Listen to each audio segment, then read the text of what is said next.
Welcome to Gold Dirty Bastards. We on episode 13 tonight. We're gonna kick it off with some boxing tonight and some fight talk. We got E Major in the house to kick some shit. So what's up, Major? How you been, man? Well, what's going on, y'all? Good to be back. I want to start off by saying, dope episode. Top 5 Bay Area artists last week. If you haven't checked it, check it because that was a monster episode. I also want to say Mitch McConnell needs to get hit in the face with a twisted T. You heard me? We put that on. We put that on the IG. We got that shit up there. Yeah, somebody needs to do that for him. What's up, y'all? What's going on? It's cracking. Just been lounging, man. Chilling. This little holiday week. Chilling Good with to the be fam. back as well. Chilling with the fam. Watch some sports. Watch some movies and shit. Watch some hoops. Watch the Warriors. Watch some movies. Definitely. It's the last joint of the year. Thank you to our subscribers. You know what I'm saying? For following us. Definitely. If you haven't subscribed, hit that like button. You know what I mean? To keep supporting the movement. Yes, sir. No doubt. All right, well, let's kick it off. Shit, since we got the fight guy in the house. Let's kick some fight shit. Fight expert. Let's start it off. We got a fight coming up this Saturday. It's a pretty big one, fairly big one. We got Ryan Garcia taking on Luke Campbell. Is this at 35 or 30? Do you remember? I think it's 35. It's at 35. It's at 35. I'm pretty sure it's at 35. That's the way. Let me look up now, but I don't think he's going down to fight because Campbell was a champ at 35. That's how Lomachenko got that belt. Was that the 135 belt was beating Campbell? Yeah. No, I never thought Campbell was all that. I thought that Loma was going to take him out. So I'm making the quick prediction on this. We'll break it down a little more, but I'm going to say Garcia takes Campbell out. We can get more into that. Yeah, I'll say Garcia stops him. You think? That would be just off the top of my head, I would say. Campbell, he's like one of them dudes. To me, he's tall. He got range. He has a good jab, and he got a good little one too. But he don't really put nothing on it. So I don't think Garcia is going to be in any trouble. I think he can walk through his shit. And I'll go with the stoppage. I'll say let's say 9. That sounds like a good one. I think Ryan will get to him. He got more speed, and I don't think Ryan has tremendous power, but I think he got enough to keep this dude at bay and then take him out eventually. Fucking cool hand Luke. I think it's a good fight. I think it's a good test for Garcia. I think that the length of Campbell, the fact that he's southpaw, I think it could present some problems. He also does have good movement for a fighter his size. He has good movement, and he does, when he gets it going, he does throw punches in bunches. I was watching some of his film. So I do think it's a good fight for Garcia. I do predict that Garcia is going to win. I don't think he stops Campbell, though. Campbell hasn't been stopped. I mean, he has 3 losses. 2 of them were by split decision. One to Linares, I forgot the other one, and then he lost to Lomachenko by unanimous decision. I don't know that Garcia puts him out. I do think that Garcia is going to come out and try to make a statement. If he does put him out, that will bolster his claim to get some bigger fights down the road. But I think it should be an action-filled fight. I don't think it'll be a sleeper. So I think it will be a dope fight. You know what I mean? Nice. No doubt. You got any thoughts on it, Leo? Big Leo? To tell you the truth, I have not seen neither fighters, so I'm gonna go with y'all. I'm gonna ride with y'all. I'm definitely ready to watch this because not seen none of these fighters, so ready for some action on Saturday, and it's gonna be on the zone. Also, there's sort of 3 title fights. Felix Alvarado versus DJ Creole, 12 rounds for Alvarado's IBF junior flyweight title. That's also the second title fight will be the Rene Alvarado versus Roger Gutierrez, 12 rounds for Alvarado's WBA regular junior lightweight title. And the main event, Ryan Garcia versus Luke Campbell, 12 rounds for the vacant WBC interim lightweight title. So there's going to be definitely some action on Saturday. It's always good, man. It's always a good weekend when there's fights going on. Speaking of fights, I'm pretty sure y'all gonna need some links, right? 4 of them at least. You know what I'm saying? Wow. 4 links. They got locked down. That shit got shut down. Nah, man. I got a plug. My plug is still alive. You see, we got the plug. You know what I'm saying? That's the so still alive. So how would you like if say Garcia stops Campbell inside of like 10, where are you going to be ranking him after that? Is this not big enough to throw him above anybody? I'm sure, at least in my book, I don't think it will be. Fuck no. I mean, he's still at number. I mean, he still would be number 4.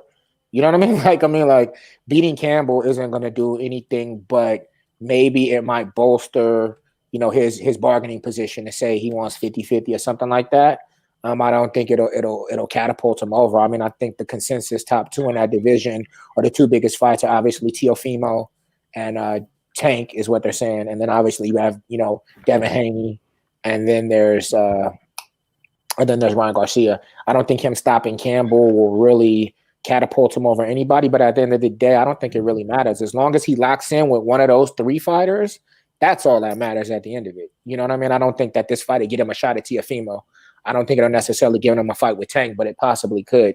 But it would be dope if he fought Haney. But really, I don't think it matters as long as he fights one of the 3 of them. You know what I mean? I think that's the biggest thing, and I think that's what he's aiming for, is aiming for a bigger fight and to get himself in that bracket mentioned with them. Yeah, no doubt. I agree. I think we're on the same page on that one. I don't think there's much he can do. You'd have to knock him out, like even if you knocked him out 3rd round or whatever. I don't think there's nothing he can do in my book to like catapult him over.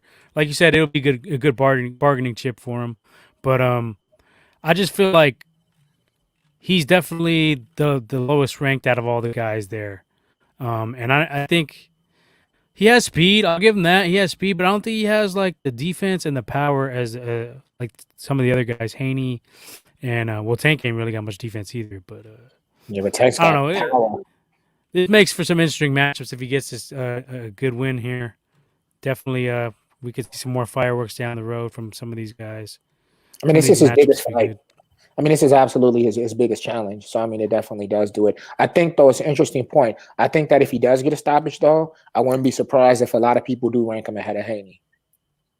For the simple fact he has the machine behind him. And you know how that goes. You know what I mean? He has the golden boy. He has the machine behind him. He has a huge following. So that if he looks spectacular, looks good, I wouldn't be surprised if when they redo the rankings, they have him at number 3 or have him above Haney. Although I don't think so. I think Haney will fuck him up. I think he's just a better fighter all around. But I wouldn't be surprised if he does well in this fight, he's going to get that. And boxing is like that. It's half talent and it's half your promotion and your fan base and your followers, because you could be an okay fighter, but if you had that machine behind you, it could put you in that spotlight and it could put you and catapult you to a different level. So I think that's going to be interesting to watch too.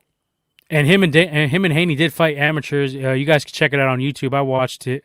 It was a pretty good fight, but I definitely had Haney winning the fight. He looked like he was a little bit crisper, a little bit faster. They had some good exchanges, but I feel like I don't see like anything that would change at the pro level. I think if anything, Haney might get him a little bit more. Be able to take him out a little bit easier. So I don't know. I'm interested. I'd like to see that fight again, though. I mean, I'm not against it. It wouldn't be like my top choice out of those particular fights, but I think Ryan's been aiming for Tank. He's been talking a lot of shit, like saying that's the fight he wants. Everybody's scared of Tank. So I mean, if they can make that one happen, that would be good. That would be good. I would like to see that, but then that leaves Teofimo without a dance partner. Because he's not going to fight. I think he's fine with that, because Aram's probably content with having him just sit around for a year or two and fight a couple of top ranked guys. I don't think that's the right move, but we know how Aram operates. We discussed this on occasion. Sure, we're about to discuss it in a minute. Yeah, but I would like to see Garcia versus Tank. Absolutely, I would like to see Garcia versus Haney as well. I just want to we went over this before. I just want to see all of them mix it up. Period. You know what I mean? Yeah. I want to see all of them mix it up. So I don't really care what fights we get out of those 4. I want to see all of them fight, and then I want to see the winners fight the winners and the losers fight the losers. I think that would really just be blockbuster. It would be big for boxing, and I think that's what we're missing. I would set that division on fire and throw Stevenson in the mix. Throw Shakur Stevenson in the mix. Let him get some work on one of them. You know what I mean? So I think that shit is definitely dope. You know what I mean? Yeah, and there's the zone has a starting time for this fight at 2 p.m. So I'm not sure why they're starting early on Saturday. Yeah, where's it at? It's probably is it in the UK? No, they're fighting in Texas. Oh shit, never mind. That's just weird. I think it's because the Zone started a UK channel, so I think they're trying to get everybody to watch that fight. So I think that's the situation. I mean, the occasion why they're starting early. Well, I'm definitely looking to tune in and seeing what happens afterwards in terms of the lightweight division. I think it'll be dope. And speaking of big fights, did we recap it already? Did you recap it last week? No, we missed it. We had so much shit going on. We had so many topics, and everybody was a little tired. Womack was talking about some weirdo shit as usual. Yeah, Rough. That's all. That guy's an odd bunch. You know what I mean? Yeah, trains and automobiles. Drunk wolf. He was selling Christmas trees in the fucking lot too. In the fucking audio, you hear cars driving by and shit. Yeah, he was doing outdoor podcasting, man. Dude's a wild bunch. Where is Womack anyway? Where is that guy? I don't know. He's going to Oceanside or something like that. Yeah, this guy's a cat. I mean, I'm just glad everybody has good audio tonight. That's all I gotta say. Nah, we Gucci. But Canelo versus Smith, wasn't really impressed by the fight. I mean, I thought it was entertaining. I mean, obviously, I thought Smith was fucking extremely outclassed. Thought Canelo just kind of walked through him, and which is what I expected. I didn't think that Canelo would. I didn't think he had a chance in beating Canelo. Canelo went up and he beat him. I thought that Canelo looked good. I thought he did start to get a little reckless towards the end and get hit a little bit more than I would have said. I understand that he probably felt like Smith couldn't hurt him, but I'm never avid of somebody just walking in and just getting tagged, even though Smith couldn't, he couldn't punch a hole in a wet paper bag. You know what I'm saying? Like, he had no punching power. I also thought maybe they could have stopped the fight. I mean, I don't think that Smith was really just I don't think he was getting really injured, but he was way out of the fight. And he was getting brutalized to the point it's just like, fuck it. Like, I understand some people want to go out on their shield, but I think they could have stopped it. I thought I had Canelo 10-2. I thought Smith. Yeah, I had it 10-2. I had it 10-2. Yeah, I think I had Smith taking the first round. Yeah, I think me and you were keeping track of the record. I mean, the rounds for that fight. And yeah, like you said, when that was the first time I ever seen dude, and first of all, I was like, damn, he's tall. He looked kind of built. I was like, all right, he might give Canelo some trouble, but nah. Canelo just walked all over his ass and just pretty much, won. He won that fight unanimously, and it was a good fight. I mean, that's all. But for me though, I think Canelo looked kind of like he's on that juice though. He looked hella younger. Sure. And he was in top shape, and so I was like, okay, but I mean that's just my. I say that about a lot of fighters. Though. I mean, at this point, unless they get caught dirty, we can't really say shit. And even then, I don't think it's a huge factor. I think a lot of these dudes are juicing. We talked about it in the MMA game. I think it pretty much translates over to the boxing game. There's so many types of PEDs that. These dudes don't have to look swollen anymore to be on that shit. The energy level. Clear. Yeah, they got all types of shit. So they help you recover. Things that, EPO that boost your red blood cells, stuff that just help you recover and train longer. I mean, there's all kind of different cocktails. I mean, and I was watching a special on Victor Conti, the Balco dude. Oh, the Balco. Yeah. Oh, and he was like, we have the top chemist. We're so far ahead of the testing. Like, we're so far ahead of the testing. It's no joke. Like, we got all kind of stuff we throw at it. So yeah, I think Canelo's on that tainted meat again. That's what he said when he got caught for the steroids. He said he ate tainted meat. But yeah, I think you're on that tainted meat. But I thought he looked decent. But like I said, it wasn't a fight. Like, even when they announced it wasn't something where I was just like super hype about it. I was hyped because it's boxing. Yeah, but it's Canelo. Hyped.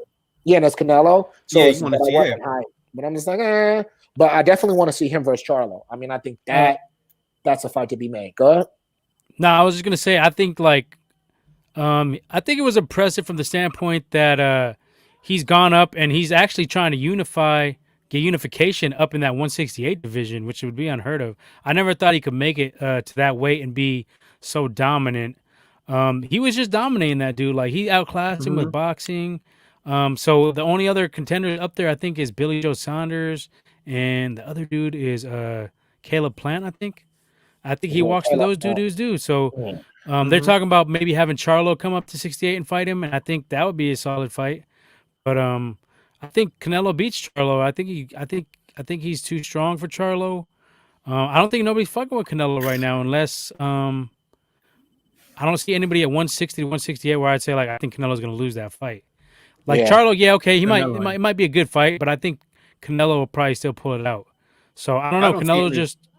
he's just on some good shit. The boxing, he did a masterful boxing lesson. He was hitting the dude with some cold ass feints, you know, some body shots, pretty good footwork.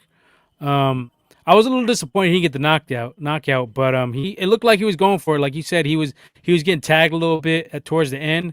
He left himself open, but I think that was because he did go for the knockout. So I ain't mad at that. I like to see him go for the knockouts if at all possible. But I mean, I wouldn't like say it was an outstanding performance. I'd say overall, on a scale of 10, I would say about an 8. Yeah. But you know, It there's a was lot. an There's a entertaining lot. match. The ball's in Canelo's court. There's all kinds of fights out there for this dude. They're talking about the potential with the 160 showdown with Errol Spence coming up. I think that's a mistake in Spence's part, but I can't fault the dude for trying to eat. That's probably the biggest fight out there for him, other than a Crawford or Pacquiao. Well, I think that I think the 168 unification. I think it's just one of those things where it's to me it's an empty unification. I'd like to see him go up when Ward was there. There's no killers there. You know what I'm saying? Caleb Plant, there's no real killers there at 68. I mean, I'm not going to knock down an accolade because obviously if you're unifying, you know, super middleweight division, it's still a big thing, but it doesn't have that same ring when you're not knocking down killers. You know what I'm saying? It's not how many fights you got, it's who you fought. I think the fight that I would like to see is I like to see him versus Charlo. That would be the fight. I definitely think he would be the favorite, but I wouldn't count out Charlo. You know what I'm saying? He's young, he's hungry, and he's not Smith. You know what I'm saying? He's a better boxer. I think even for at the lighter weight, I think he has more power. He's more accurate. I think it would be dope. Speaking of which, shout out to Smith though, because man, that boy got a beard, man. He got a chin and he got hard. Because he was even at the end, he was bleeding. He was like beating on his chest and like, come on, let's go. Come on, let's go. I was like, oh, this dude, he wasn't gonna fold. You know, I still thought it should have been stopped, but shout out to him because he definitely proved that he definitely has heart. You know what I mean? And but I definitely think moving forward, I want to see Charlo versus Canelo. I don't necessarily want to see Spence versus Canelo. I don't think that's a good fight. I think it's a horrible move for Spence. I think that's just for a payday. But I really think Canelo's at a point where he ran through everybody. He doesn't really have. I don't think he really has a real mega fight out there right now. Well, speaking of that, let me just jump in real quick because I forgot we didn't get a chance to talk about it. But GGG had fought I think the week before that, and did you get to see Leo? Yeah, I watched that fight. Yeah, it was on PBC, right? No, it was on the Zone. So to me, he fought the dude from Croatia or something like that. Yeah, some shit like that. To me, GGG looked like shit. GGG looked like he looked garbage. He looked tired. He couldn't even knock dude out. Dude was there to be knocked out. He could have knocked him out. Prime GGG would have knocked that dude out maybe 3 or 4 rounds earlier. You could definitely see that GGG looked slower. But this dude was a bum that he fought too, and he couldn't even get that dude out of there. Like, dude was ready to go for a while. I thought the fight should have been stopped earlier myself. Yeah, but, it stopped, yeah.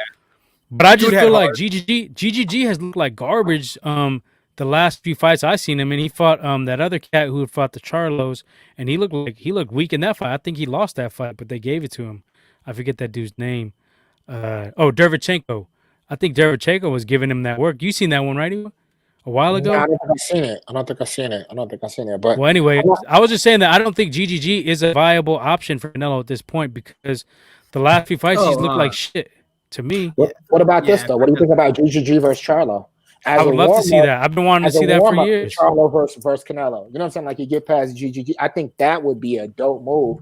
Because if he gets past GGG, I think he would beat GGG. He gets past him, that really puts that Canelo fight as more anticipated. You know. And which Charlo are you speaking of? Because there's 2 of them. Is the heavier one? I think it's Jamal. I think. Okay. Jamal. That the heavier one, the middleweight. The 161. Yeah, I haven't seen the. And they're saying that he would be a prime candidate to go up to 168 because he's a bigger 160 fighter. So, I mean, I think if Canelo's going to stay at 168, yeah, make that Charlo fight happen. And these guys are Showtime boxers, right? Yeah, that's Showtime boxers. Yeah, and they're both Both nice. Charlos, yeah. Yeah, Jamar Charlo, that's the heavier one. But yeah, I would like to see him versus GGG. I think that would be a good warm up. I don't think GGG fights him because I think GGG likes to fight cans.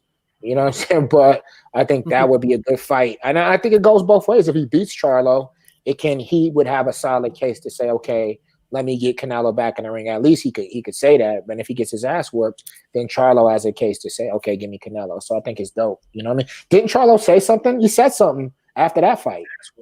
Then Charlo has a case to say, okay, give me Canelo. Oh, I think he wanted I think he wanted Triple G. I'm pretty sure he did. Yeah, that shit's cold. But shit, man. But yeah, I definitely want to see Canelo against Charlo. I mean, I think that's the fight that needs to be made as far as moving forward in that division. Now let's get to a topic me and Nip been debating for the past couple weeks. The mega fight that most people want to see, or the fight most people want to see at welterweight, Spence versus Crawford. There's a lot of fucking boundaries and a lot of politics getting in the way of this fight, just a lot of them. And one of the bigger ones, besides Arum, which I think is the biggest one, is the split and the 50-50 split. And I'll just get your opinion on it, Nip. What do you think? I lean towards making this fight happen. I feel like both of them need to. I feel like both these dudes need to just man up and get this shit done. If I had to say one had more claim, I would say Spence slightly, but okay. I would say make it a 55-45 or something like that. I don't think he has that much of an edge over him as far as opponents. But he, with Garcia, that did give him definitely a slight edge in opponents for sure. But I think they both need to just, fucking make it happen. Just take the 50-50. It'll propel both of their careers because everybody wants to see that fucking fight. I think it's a mistake to make it lag and take forever to get this shit popping off. Let's just make it happen. I mean, there's no bigger fight for either one of them out there unless you go with Spence and Canelo, which Canelo washes Spence at 160. You could go, either one of them could fight Pacquiao, which I wouldn't have too much of a problem with. I think they both dispose of Pacquiao though at this point in Pacquiao's career, so it's not like a fight I'm thrilled to see. But I would definitely like to see. That's one of them I wouldn't be mad at, is what I'm saying. But I think the main thing is they need to just make this shit happen. Give the people what they want. You're both gonna eat fat off of it. You're both gonna take home more dough than you fighting anybody else. So I mean, that's my mindset. I know business gets in the way of things, but I do think that Spence was popping a lot of shit, and for him to fall back on this shit now and be like, oh, I want 60-40, blah, blah, blah, I think it is kind of an excuse. I don't think he's scared of him, but I think, I don't know. I don't know what it is. I can't call it. I know we know Arum is a problem. That we both know that. That's true for sure. But I just feel like, fuck it, we need to see this fight. Boxing fans need to see this fight. Yeah. It's at a point where it would solidify the boxing dominance is still there, as opposed to MMA, who's always trying to creep in there in the fight game. But I feel like boxing fast this year too. I mean, MMA threw on a lot of fights. You know what I mean? But go ahead. Yeah, no doubt. They were operating during the COVID time, which was smart. Me and you talked about that early into the COVID, that they need to make some fights happen. And they should have jumped on that shit a lot earlier, but they kind of lagged. We talked about that on the phone a while ago. Yeah, absolutely. But I just want to see this shit, man. I'm excited. I think it's the best fight out there at any weight. It's for pound supremacy, and whoever won that fight would have pound for pound legitimate claim to the throne on that. You couldn't even mention stupid fucks like Lomachenko. It would have to be, whoever won that fight would take it all. It's a winner take all kind of thing. And if you're really that confident in yourself, make it a 60-40, winner takes 60, loser takes 40. That's always been my thing with that shit. But we just need to see it. So hopefully, cooler heads prevail and we get this shit made. But I'm not going to hold my breath over it because with this coming up now, it looks like it's even going to be even more delayed. I think you make a lot of valid points. I think my take on it is, and it's a few things. I think that Spence definitely. First, I'll start by saying I think Crawford beats Spence. I think he beats Spence. You know what I mean? I don't think that Spence could fuck with Crawford. But I think that at this point in time, I think Spence has more of a claim to the bigger slice of the pie. He's more personable. He's proved that he could sell a pay-per-view. He sold a pay-per-view. He generated around 18 million, and his pay-per-view was $75 a pop. People tune in for him, and he has more of an audience than Crawford has. So I even think that, and I'm against both of them fighting Pacquiao. I don't think either of them should. I understand why both of them would want to. I think that if Spence fought Pacquiao, it would be a bigger fight than if Crawford fought Pac-Man. It would be promoted bigger. I think he's just the bigger star. Now, having said that, what I would say is that sometimes, and this is for Crawford, sometimes you got to play chess. Fucking when Mayweather fought De La Hoya, Mayweather gave all the concessions. You know, De La Hoya took the lion's share of the pie. He picked the weight, he picked the gloves, he picked the ring size. Why? Because Mayweather knew that getting in there, and as long as he won, he was straight. And sometimes I think you have to go that route. And Crawford could take the 40%. But in that circumstance, it was a way bigger disparity. Like Oscar was way more established. He already fought. He was on the tail end of his career, he already had huge exposure. Whereas these two guys, I don't think the gap is that big of a difference. My point is, though, it's not so much about it's about the concessions being made to further your career. I get what you're saying, but I don't even think it was 60-40 with Floyd and De La Hoya. It probably was more like 80-20 or something like that. Sometimes you got to take what you got to take to get there. And I'm not saying he needs to give up all of the concessions, but I'm saying maybe give a little, because if you beat Spence, when you get in there and you beat Spence, it's going to prepare your career even further. So sometimes it's like, fuck it, you know what? I'm going to sit down. I'm going to take this, but it's a strategic move. I'm going to get him up out of there. When I get him up out of there, then I'm going to be in an even bigger spotlight and an even bigger thing. But I agree with what you were saying in terms of I just want to see the fight. But I think if it's a 50-50 thing, I think that if it really does come down to 60-40, fuck it. If you're that confident, just say, you know, fuck it. I'll take the 40% because I know I'm going to whoop your ass. I'll take the 40%. I'll bet on myself, and I'm going to whoop your ass. And when I win, then I'm going to be even the bigger star. You know what I mean? Wasn't there some cases of that? Didn't that shit happen a couple of times? Was it Hopkins that did some shit like that? Hopkins bet on himself. But I mean, didn't he take? Nobody's ever took like they've never had in the contract to have winner gets 60, loser gets 40, some shit like that. Nah, I don't think they've ever had it in a contract. I think Hopkins is definitely taking some concessions though. Probably. Yeah, and he bet on himself. I remember that. I'm sure against Tito Trinidad, he wasn't the A side to that fight. No way he was an A side against Tito. So, I mean, sometimes you just got to realize and recognize when you're the A side and when you're not. And that happens to get the fight there. But honestly, to be real, I even think if they agree to 50-50, I don't think that's the issue. To be real, I just really think that it's a fight that Arum has to completely control. And that's the biggest issue, is that Arum wants to control that fight. Or you know what I'm saying? Like, he wants a bigger stake in the promotion and the way that fight gets put on. I think that even if they would agree to 50-50, we would still have a hurdle, and it's a shame. And then when we talk about Spence versus Pacquiao, I gave Crawford a lot of shit about, wanting Pacquiao. And I don't think Spence should take Pacquiao, but I think it makes a little bit more sense for the simple fact that Spence did fight Garcia. Spence did fight Garcia. He did fight Porter, whereas Crawford hasn't fought any of the top welterweights. So it's like, you ain't fought any of them young bulls, and you want to fight this. You want to fight old man Pacquiao. Now, once again, I'm not a big proponent of either of them fighting him. I'd much rather see them mix it up. You know what I mean? But I could see as to why he would take that fight, especially if he can't get a fight with Crawford. Really, I would like to see Spence fight Thurman.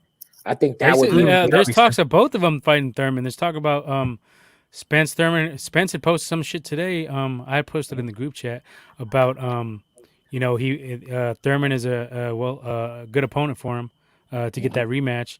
And then also we were going to bring up too about Crawford lowballing Thurman. I mean, I'm tripping, not Thurman. I'm talking about Porter. My bad. I'm fucking way off. Sean Porter. Yeah. Sean Porter's a mandatory match for both of these guys too. I mean, opponent. So yeah, for both. Porter's a dog, bro. Porter's a dog. I would like to see Porter versus Crawford. I mean, I think Crawford wins that. But, I mean, I think that's one of those fights where, Porter's going to be on your ass all fight. What they offered him $1 million. Isn't that what they offered him? Yeah. They offered him $1 million? Yeah, that's just disrespectful. You know what I'm saying? That's just and that's another thing that they don't really want to fight him. I mean, because they know he's not going to fight for that. You want to offer him a ticket? Come on, bro. Arum. I don't know what his end game is with Crawford. I don't get it. You're not trying to use him to his full potential to make money off of him. I just don't get what the fuck. What is he doing with him? Like, you just fucking. I don't understand it. I have no answer for that fucking for this dude. He's like the Riddler or some shit. What the fuck are He's you the doing with him? he's the Mitch McConnell of boxing. He's just a Yeah, sour exactly. ass. Like, what are you doing? Like, you got potential to make all these big ass fights, but yet you're just wasting this dude who I think is number 2 behind Canelo, but even not even that far behind Canelo. Yeah. A Spence fight would propel him over Canelo. So, like, what are you doing? Like, I don't understand the logic and what the fuck he's doing with this star. I know Crawford doesn't have the star power or the personality, but I mean, this dude is legit. Like, he can box with both hands. He got power in both hands. He can adjust. Like, what the fuck is the end game? What are you doing with this dude? I mean, I think also, I think star power is 2 things. Obviously, it's some people it's just magnetic, you know what I'm saying? But then also it's lack of big fights, and then it's also not having a machine behind you. I mean, you know what I'm saying? Like, if you have that machine behind you and you're in the limelight, even if you're not super magnetic, you'll at least seem a little bit bigger than you are. And I think he doesn't have any of that going. And it's weird because we had a conversation like some weeks back about him dropping back down to 135. Why? What I mean, like, what's the point? Because A, you're older, so you're gonna drop 2 weight classes, and then B, who are you gonna fight? Because all of the dudes that are hot down there, aside from Teofimo, are across the street, and Aram doesn't like to work with none of them dudes. So Aaron would probably make a Teofimo fight with him happen, I guess, at some point. I don't know, but see, that's the weird thing, right? So Aaron pumps up the fuck out of Lomachenko, but where's all this publicity and shit for Crawford? Like, I don't get it. And Crawford's a better fighter. And Lomachenko ain't got no personality. Lomachenko be fucking sounding like Bull Rat out there. Yeah, but the thing is, though, bro, and we discussed this, dude, European fighters, Eastern European fighters, they get a lot of support from their country. They get that crossover market. A lot of fans, yeah. A lot of fans. They get that crossover market. They travel. So it's a big thing, you know, and you don't have to be really anything. If you're halfway decent and you're from any of those European countries, they get behind their fighters. You know what I'm saying? And, you know, like I was out here when Mayweather fought Ricky Hatton, and it was a fucking mess. Many UK dudes out, you know what I'm saying? Like, they support them. Even the last joint, Tyson Fury versus Wilder, they support. They have that crossover support. So I think it's easier. There was, remember for that Canelo Triple G first fight, there was a shitload of Triple G out there when we were out. Yeah, when we were out there in Vegas. So we was at the spin out. We was at the spot. Yeah, we don't keep it quiet though. You know what I'm saying? You know what spot we was at though. You know what I'm saying? You dig me? We was live. We was out there. You know what I'm saying? Yeah, but that Crawford Spence fight should definitely happen. I mean, that's a potential. I mean, this shit, if it's a really close fight and it's entertaining fight, I mean, it has a potential to go like a trilogy and shit. So I don't know why they lagging. So I mean, you know, the boxing fans are about to miss if this match never happens. So it's Aram digging his heels in. He just doesn't want to give anything to anybody else. He's bitter towards Al Heyman for a lot of things, but you know. Al Heyman strategically made a smart move by taking all the top welterweights and putting them on his side of the street. So I don't know. He's just bitter. He's just a bitter old bastard. I mean, that's all there is to it. But the thing is, Heyman understands the business. You know what I mean? Like Heyman, and the thing is, you never see Heyman. You seen a picture of Al Heyman before? I've seen one. I've seen a couple. I mean, like he's like. Yeah, but he's on the under. He's on the under. He don't really need the limelight. He's about the business, and he'll put whatever ego he has to the side to make fights happen.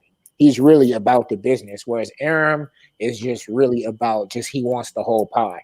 You know what I mean? And even the thing with Crawford, it's like with Crawford, you touting him after the last fight, the Kell Brook fight. Oh, he's this, and then the next week you shitting on him.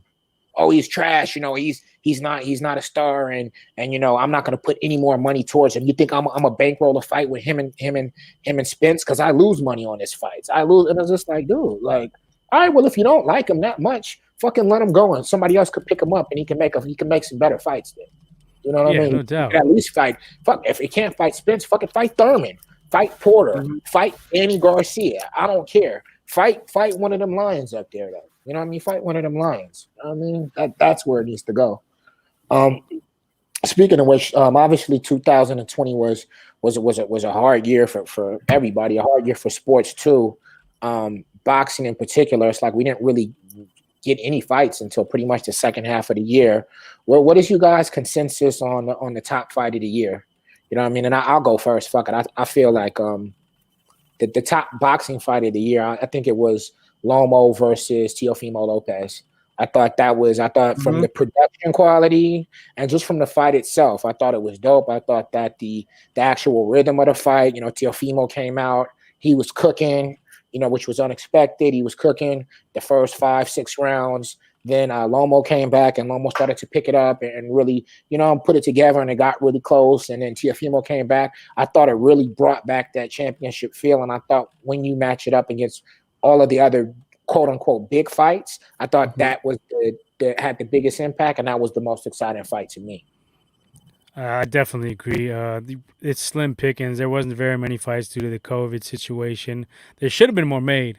I see no reason why there shouldn't have been more made, other than too many greedy promoters, too many cooks in the kitchen, fucking shit up. But it definitely was an exciting fight. You had a younger underdog coming up to take on a champ who really wasn't dominant at that weight. His last few fights hadn't been that dominant at that weight, but we talk about the machine, and they put smoke and mirrors up sometimes. So to the average fan, Lomachenko was pound for pound, this and that. I never thought he was that. I've said it several times throughout the years. I thought he's always been overhyped. Now he has 2 losses within 16 fights. So you can miss me with that shit. But to get back on topic here, that was a good fight. It had some ebb and flow to it. The young lion came out really strong and was dominant early, throwing some good body shots, giving some decent movement. He proved he could box a little bit more than Lomachenko thought he could. But there is credence to a rematch because Lomachenko did come on pretty damn strong after round 8 or 9, I believe, and was kind of taking it to Teofimo. Now Teofimo answered back in the 12th, which is what you got to do in the championship rounds.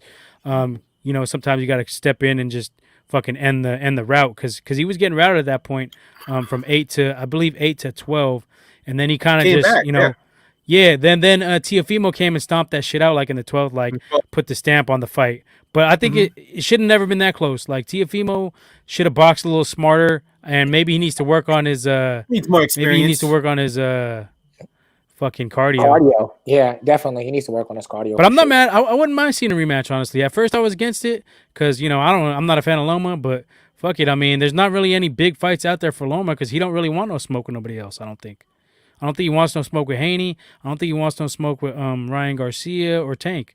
So fuck it, just rematch this one. I mean, it wasn't a blowout either way. It was a pretty. I mean, I wouldn't say it was a close fight because I thought Teofimo definitely stocked up a lot of the early rounds. I had him winning I believe 5 of 6, if not all 6. So I mean, it wasn't close in that regards, but it was contested. It wasn't like he just ran away with it. So I'm down to see it again. It ain't on my top 5 list of fights I want to see, but I want to see it again. No, I think I had a 7-5. I thought I had a 7-5. I thought it was 7-5. So it was debatable. I wouldn't mind seeing a rematch, but like you said, I wouldn't want to see a rematch before some of the other potential fights that Teofimo could have. I don't think Teofimo really wants to fight anybody else right now, though. He hasn't been clamoring to fight none of these other cats. He's just been talking shit about, oh, you guys got to fight the king, this and that. Like, you the king off one fight? Like you had some good knockouts early in your career against some of these other lummy dudes, but I mean, for you to just be popping that shit this early, I think is a little much. And it doesn't bode very well. It hasn't boded very well in the past for guys who do that kind of shit. Kind of get a little too hyped off one fight, But Buster Douglas comes to mind. Who else was really hype after a big win and just kind of fell Anthony off? Reese. Pavlik's another one. I seen Rockman. Rockman. So I mean, I'm not saying he's like that because I think he's a good fighter. I think he's a very, very good fighter. But I think somebody in his camp needs to kind of check him a little taste and be you got one dub, bro. You ain't even defending your belt and you're talking about king this, king that.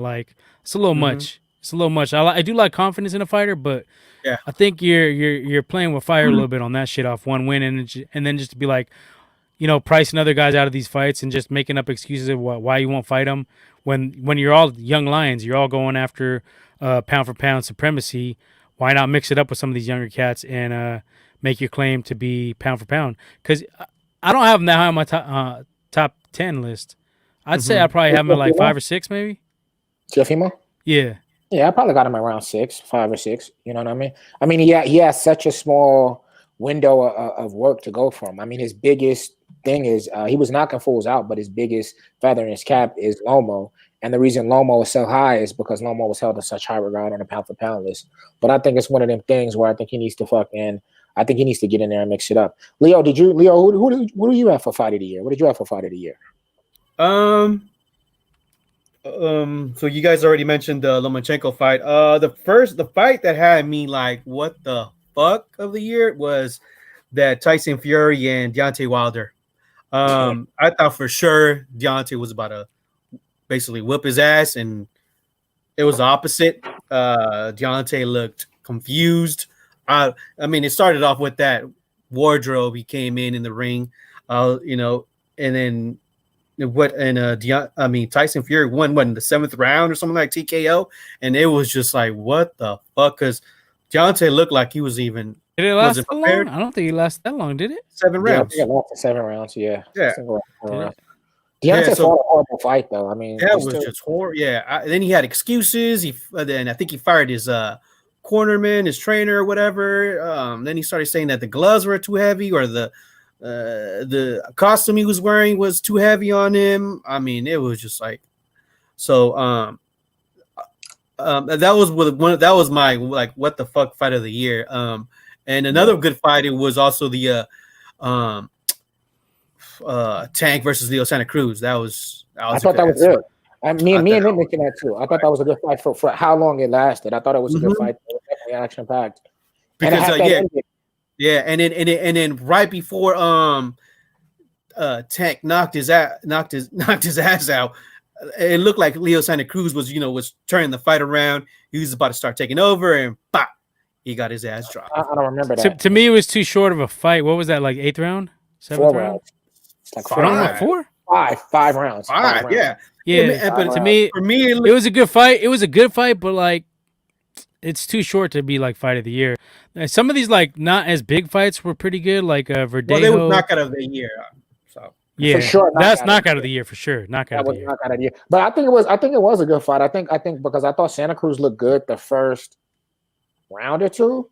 I thought like he was kind of backing Tank up, and then I thought like towards like the 3rd and 4th round, he just started to get hit. I thought the power, you could see the power difference, and I think around the 3rd round or definitely the 4th round, I'm like, oh, he's gonna knock him out soon, just because he started to really exchange with Tank instead of like trying to keep him at the edge of his punches. I thought it was an action-filled fight for how long it lasted, for sure, and I definitely think the ending definitely was a knockout of the year for boxing.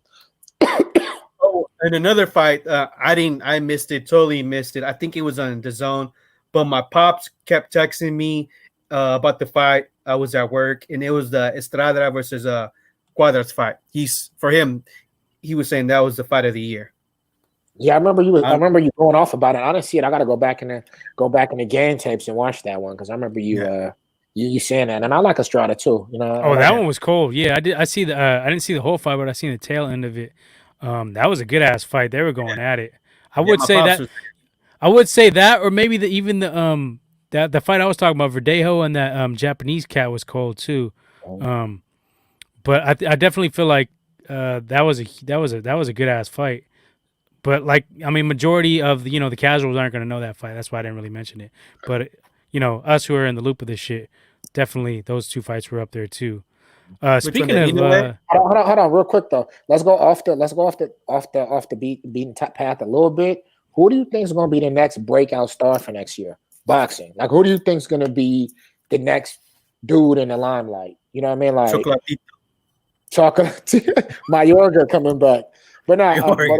Is it? I mean, obviously, Teofimo has a lot of motion behind his name and a lot of shit going behind his name. But who do you think's coming up? You know what I'm saying? I think Stevenson, pending on what goes on with his promotion, is. I would go with Stevenson. And then I think Haney too. I think Haney's a fight or two away. You know what I mean? And maybe the outcome of this Ryan Garcia fight. I think Stevenson is. I think from what I've seen, limited of what I've seen, in his recent fights, I think he to me has the most potential out of all these cats. Yeah. I think he's like on another level. I think he's on the Crawford level because I got Crawford on another level as well. But I think I think he's the one. If I had to make a choice, I'd say that's the dude that's gonna step it up. We got Aram repping him though, so I don't know. I don't know where we're gonna go with that. Mm. It's a roadblock. I think Haney. I don't want to say Teofimo because I think Teofimo's already a star this year. You know what I'm saying? I think he's already a star this year. I mean, he's definitely acting like he's. You know what I'm saying? He's definitely acting like he's that dude. I think he is a starter. I think with that Lomo fight, it pushed him into a different limelight in a different bracket. But I think Haney's going to be a break. I think Haney's destined for a big year. I think Ryan Garcia. I think Stevenson. I think all those dudes in that division are definitely destined for a bigger year. And I think maybe Jamal Charlo. He's on the cusp.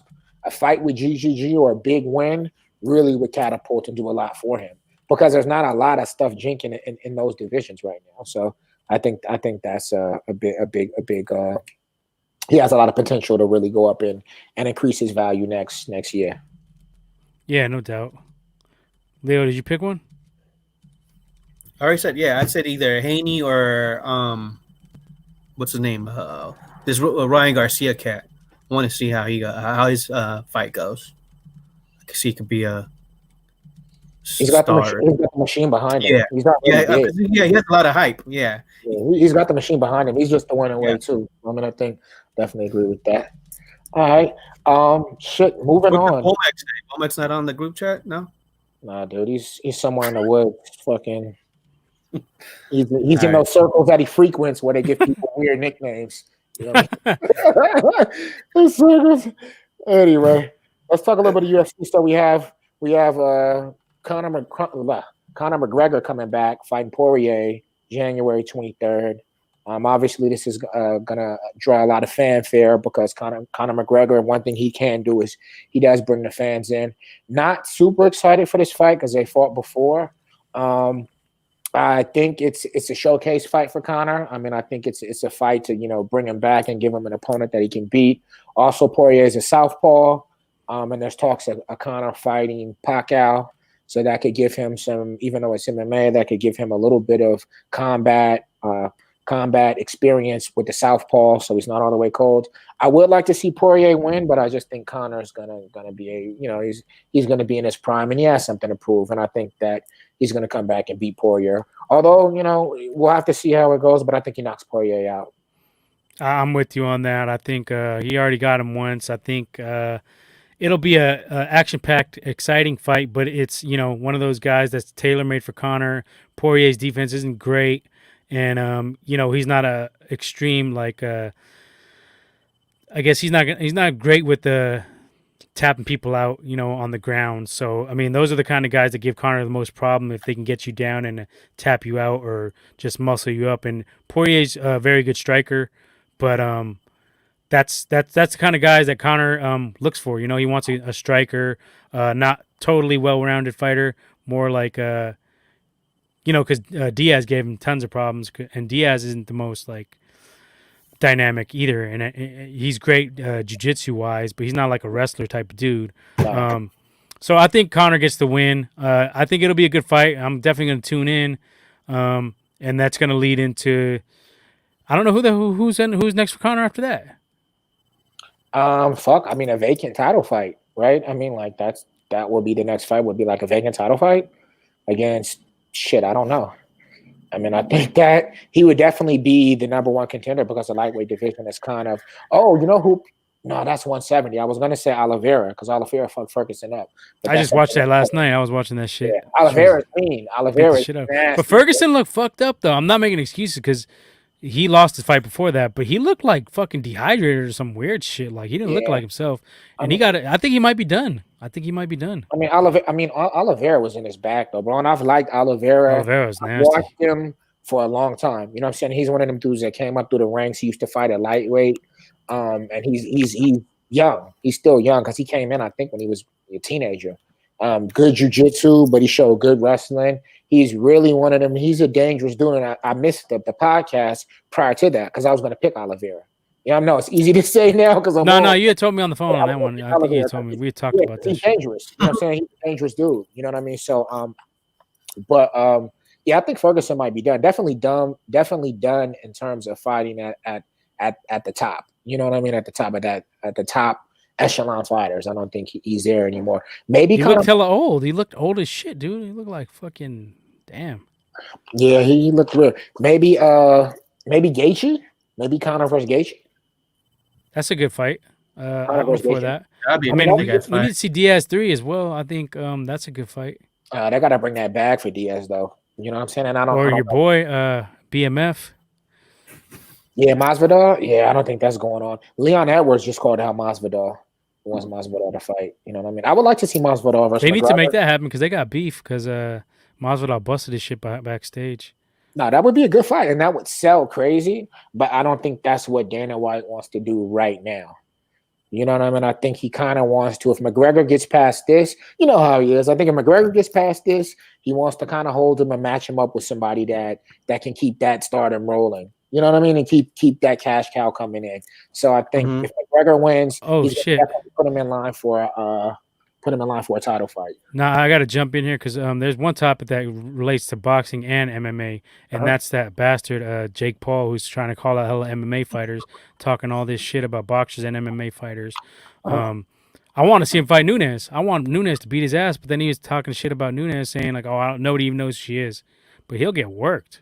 I think he'll get worked. It's funny because my wife and I was just talking about this shit earlier. She don't want to see it. I think Nunes would kick his ass, personally. But I think that it's a lose-lose for him because, I mean, if you win, what the fuck? I mean, you beat a girl. And if you get your ass kicked, which you probably will be, you know what I'm saying? And then you got your ass kicked by a girl. Here's what I like to say about that. And about that in general, it's weird because we live in a time where we pay too much attention to suckerism. You know what I'm saying? You see it with the 6ix9ine kid. You see it with these dudes, you know what I'm saying? And it's like you see it with Stromac, you know what I'm saying? we gotta stop buying tickets to the circus. You know what I'm saying? Like, I mean, I think that's because that's what make these people relevant. And we make a lot of clowns relevant. And I'm not to say like I like to see Logan Paul fight the Logans fight celebrities. You know what I'm saying? Like other celebrity dudes. But I mean, let's be real here, dude. They just run in their mouth, but they're smart. Trollers because they were popping shit to Nate Diaz, and Nate Diaz was on that ass. Yeah, he killed them. You know what I'm saying? Like, let's be real here, dude. Like, let's be real. You dudes ain't that nice. You know what I'm saying? At all. Like, yeah, you box, you fight a little bit. You're not nice like that. You're not real fighters in that regard. You know what I'm saying? And any top 30 professional fighter would wash y'all. You know what I mean? But it's one of those things where they do it to create a buzz, and they create a buzz, and then it keeps them in a thing, and they can demand higher, and they sell the fight. That's what they do. And I think we just got to stop buying tickets to the circus. You know what I'm saying? Because at the end of the day, fight somebody then. If it's that simple, fight somebody. You said you offer McGregor $50 million to fight. I doubt it. I don't think McGregor turned down $50 million to fight either of y'all. Like, let's be real here. 50 M's? Come on, bro. But it's all a ploy. But it's well, Mayweather's fighting the brother, so I mean. Yeah, and Mayweather's going to cake. I mean, that's a cakewalk. And Mayweather is getting. I think they said he's getting like 5. He's only getting like 5 or 7 million for exhibition, but he's getting hella off the pay-per-view. And the pay-per-view is going to do super numbers. He's going to get that back. Yeah. So we got Killer Kell. We got Killer Kell ready to jump in. All right. Let's just bring him on. We'll touch. We could touch on that that other topic real quick, and then we can just jump into the hip hop shit. Well, let's bring him in now for the hell of it. For sure. What's up? What's good, Kel? What's good, y'all? What's up? Killer Kel, what's going on, man? What's up, y'all? What's going with you, man? Oh, no, man. Just ready to close out this year. Bring on the next one. Hell yeah. Yeah, man. Get rid of this fucking 2020 fuck shit. We got we're just gonna finish up this real quick, just one little topic here on the UFC, and then we're gonna jump into our shit. Right on. Okay. So go ahead, E. Go ahead. So we got a super fight coming up March 3rd. I believe it's March 3rd. We got Israel Adesanya, the style bender, moving up to light heavyweight to take on the Viking Jan Blachowicz, up at light heavyweight for the title fight. I love this fight, man. I like this fight. I like to see champions fight champions. I think that Adesanya I like him as a fighter. I think he's taking a huge risk going up and fighting this guy. This dude is dangerous, and I want to see the technique. I want to see. It's interesting to see what strategy and what technique Izzy's going to use to fight this guy, because I don't think you can just stand in front of this guy and trade.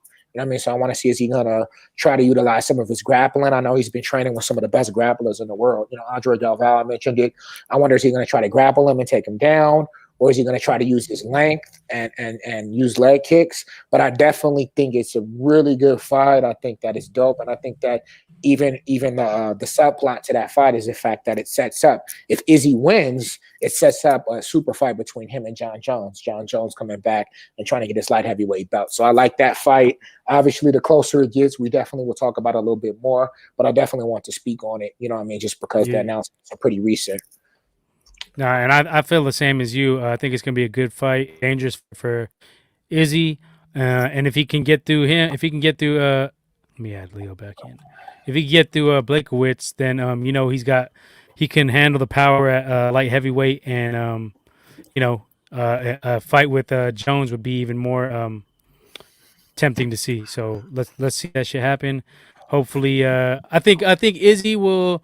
I think he's gonna. I may go to the distance. I think Izzy's gonna. He's smart. He's not gonna just exchange with this dude, or maybe like a 4th round stoppage or something like that. He's gonna chip away at him, chop the legs, I think, and then hit him with some 1-2s and just keep the distance until the time is right. I think he's gonna win though. I would pick him. I'm not sure of the betting odds, but I might just put a little something on Izzy. It might be close to a pick fight. I don't know. Actually, Izzy probably be favored a little bit, but yeah, I pick Izzy too. I mean, I pick him to win, but I just want to see it play out, and I just want to see. I want to see it, and I want to see a whole MMA fight. I just don't want to see him stand up. I want to see some grappling, and I want to see them mix it up. But I definitely think that's dope, and I think that I'm not a huge proponent of Dana White, but I want to shout him out because through this COVID, he really went off the beaten path. You know what I'm saying? He went and did a whole island, created a bubble out here. They have the Fighter Hotel where they're COVID tested, and he really kept the sport moving. You know what I mean? Where a lot of people folded in their hands and didn't really know what to do. He has the island out in Abu Dhabi. He has the Apex Center out here. He has a Fighter Hotel and was able to really keep the sport moving and keep people entertained. You know what I mean? So I think that's real. That's real genius. Him and his team. You know what I mean? Yeah. I started watching more UFC. I mean, it's shit. No, there was no boxing. You know what I mean? Plus links too help. Yeah, for sure. But I mean, that's it for the fights, man. We got Killer Kel. Killer Kel's on. You know what I'm saying? We're gonna get into what we do. We're gonna get into some hip hop, top five and all of that. You know what I'm saying? And we got a top 5 this week. What's the top 5 this week, guys? What are we doing? we're rocking with top 5 groups. Top 5 groups all time. That's what we chose. I think that's a good one. There's a lot of groups out there. Yeah. When you say groups, just define group just for everybody. Yeah. Well, we had had this talk earlier about are we going to include duos and groups, and we just kind of came to consensus. Yeah, fuck it, why not?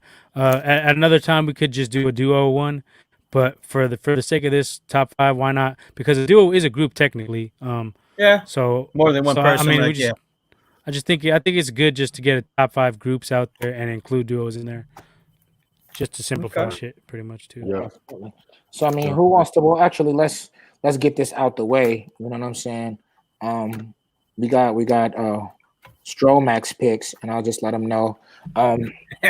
He's got a number 1. He's got D12. I thought you were serious for a minute. He's got Eminem and 50 Cent at number 2. Any Eminem and 50 Cent collaboration, that's number 2. And then he's got Dialon. Honorable mention Sean Paul. We got Outkast, Wu-Tang, Tribe Called Quest. I'm tripping. Never mind. That's not it. That's his. Okay, so he's got Wu-Tang, Respectable, Locks, NWA, Diplomats, and Mobb Deep. The Diplomats, I mean, that's not bad. I mean, the Diplomats had one album. Yeah, but okay. That's his list though. So Wu-Tang, Locks, NWA, Diplomats, and Mobb Deep. I don't know if they're in order or what, but those are his picks.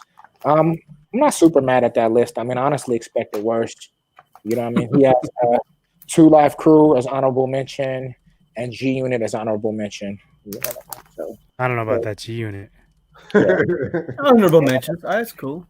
Nah, not even. I think that's I think that's way too high for them to even sniff top 5. I mean, I think it's There's hard for me. yeah, I would see them maybe out of maybe top 15, maybe top 20. All right. I think it's just because one album, bro. So I mean, I think one album seems like to me is just more of an experiment than an actual group. You know what I Yeah. mean? I mean, and the argument can be made because they did do a lot of featuring on each other's tracks, but I just feel like it's it's like an album. Plus the whole mixtape, that shit they had some fire mixtapes. Yeah, their mixtapes was dope, but I mean but then it comes to okay, well, which G Unit are you talking about? Because mixtape G Unit was a lot different than mainstream G Unit, right? Yeah, Mixtape G Unit, just like mixtape 50 Cent was way different than mainstream 50 Cent. So I mean, like, you got to get into that because I mean, initially G Unit was really dope. You know what I mean? Tony Yayo, Banks, and when they was coming up, but when you get through that process of getting big, it kind of waters down. It can water down the music. The run at the top was short like leprechauns. Yeah, very short, very short. So who want to kick it off, man? Who want to set it, man? Let's kick I can go with mine. We did some talking about this. This was a tough one, I think I'll just hop right in. Outkast for me is not even close. Number one. Yeah. Like they just kind of revolutionized hip hop, let alone Southern hip hop. And I mean, classic after classic after classic, and you can pick apart some of their later work too, but to me it was still fire. Speaker Box was a banger. And Love Below was on some different shit, but it had a few joints too. And I think there's, just so much talent. I'm not going to go on forever about Outkast because we all know their music. Yeah, most definitely. Number two for me is Wu-Tang, and I know E had an interesting point about recognizing Wu is more of a clique than a group, which I kind of understand because technically they only had a few albums as a group, and they were kind of more breaking off into their own solo projects and whatnot, but they're still a group. I mean, they came out with 36 Chambers first and foremost, and they're a big ass group, but they're still like solid and had a long run, and regardless of how many solo projects, they still came back and did Wu-Tang Forever, and then what was the other one? Iron Flag or whatever. Iron Flag, yeah. That one was kind of whatever. That was whatever, but I think just with the first two alone, with 36 Chambers and Wu-Tang Forever, and then of course all their other projects. And Wu-Tang Forever was a double album too, right? Double album, yep. Yeah, it's that a little something extra. So I think Wu-Tang is there for number two for me. I put Tribe at number three. Maybe I bumped Tribe down depending on the conversation, but Tribe just had they kind of put this whole shit in motion way back in the day in the early 90s, just with the production, the music, the flows, the group dynamics, and they had a really strong run. At least 3 or 4 classics, and then just the influence that they put on the game, influencing Busta Rhymes and other artists. Good point. Moving on, I got Mobb Deep number 4. MOBB, just man, rest in peace, Prodigy. Havoc with the production. Man, it was on a whole nother level. Just the dark kind of vibes. They had a whole sound that they created that was original. Came out with the Infamous, and and it just kept going. Hell on Earth. They had some bangers. They had at least 3 classic albums, and I'm going off of albums. Murder Music, was it Murder Music? Murder Music, yep. It's called. Yeah, no, they had some choice. Murder Music. In terms of albums, they're up there. Number 5 got tricky for me, and I put some thought into this. I got to go with the Clips. For me, they had Pusha T still going strong. To me, he's the top MC in the game right now, alive. And I think they came out strong with Grindin'. They had at least another, even after that Lord Willin album, they had Hell Hath No Fury, which I think is underrated. really strong album. And even their album after that wasn't quite as good, but still really strong. I just think their wordplay, lyricism, the production with the Neptunes, like that was like a solid group.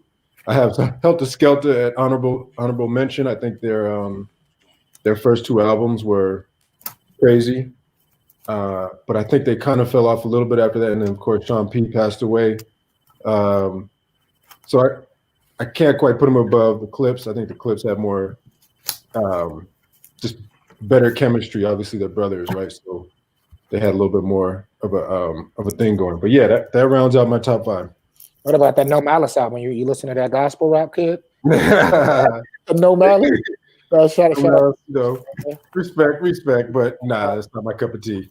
I think I'm gonna jump in next. You know what I'm saying? Yeah, go ahead. It's all good. I think I'm gonna rock with. I think I gotta agree with Kel. I think Outkast, Far and Beyond. I mean, I think that just Southern Playalistic, ATLians, Aquemini. I thought Speaker Box, Love Below definitely was. That should have been consolidated to one album. That's what I thought. But I mean, Vignette and still, I mean, they really put the South, especially Atlanta, on. It was the best thing jumping since, really 2 Live Crew and Luke. And I mean, they were, arguably the biggest group from the South. Obviously, you had the Ghetto Boys, you had, Bun B, and you had UGK, you had 8Ball and MJG, but they really took, they took it to a new level. And that's what Andre said at the Source Awards when they won Best Group, is the South got something to say. What I mean? And I think that spawned a lot of people, Goody Mob, that whole sound. Hold on real quick.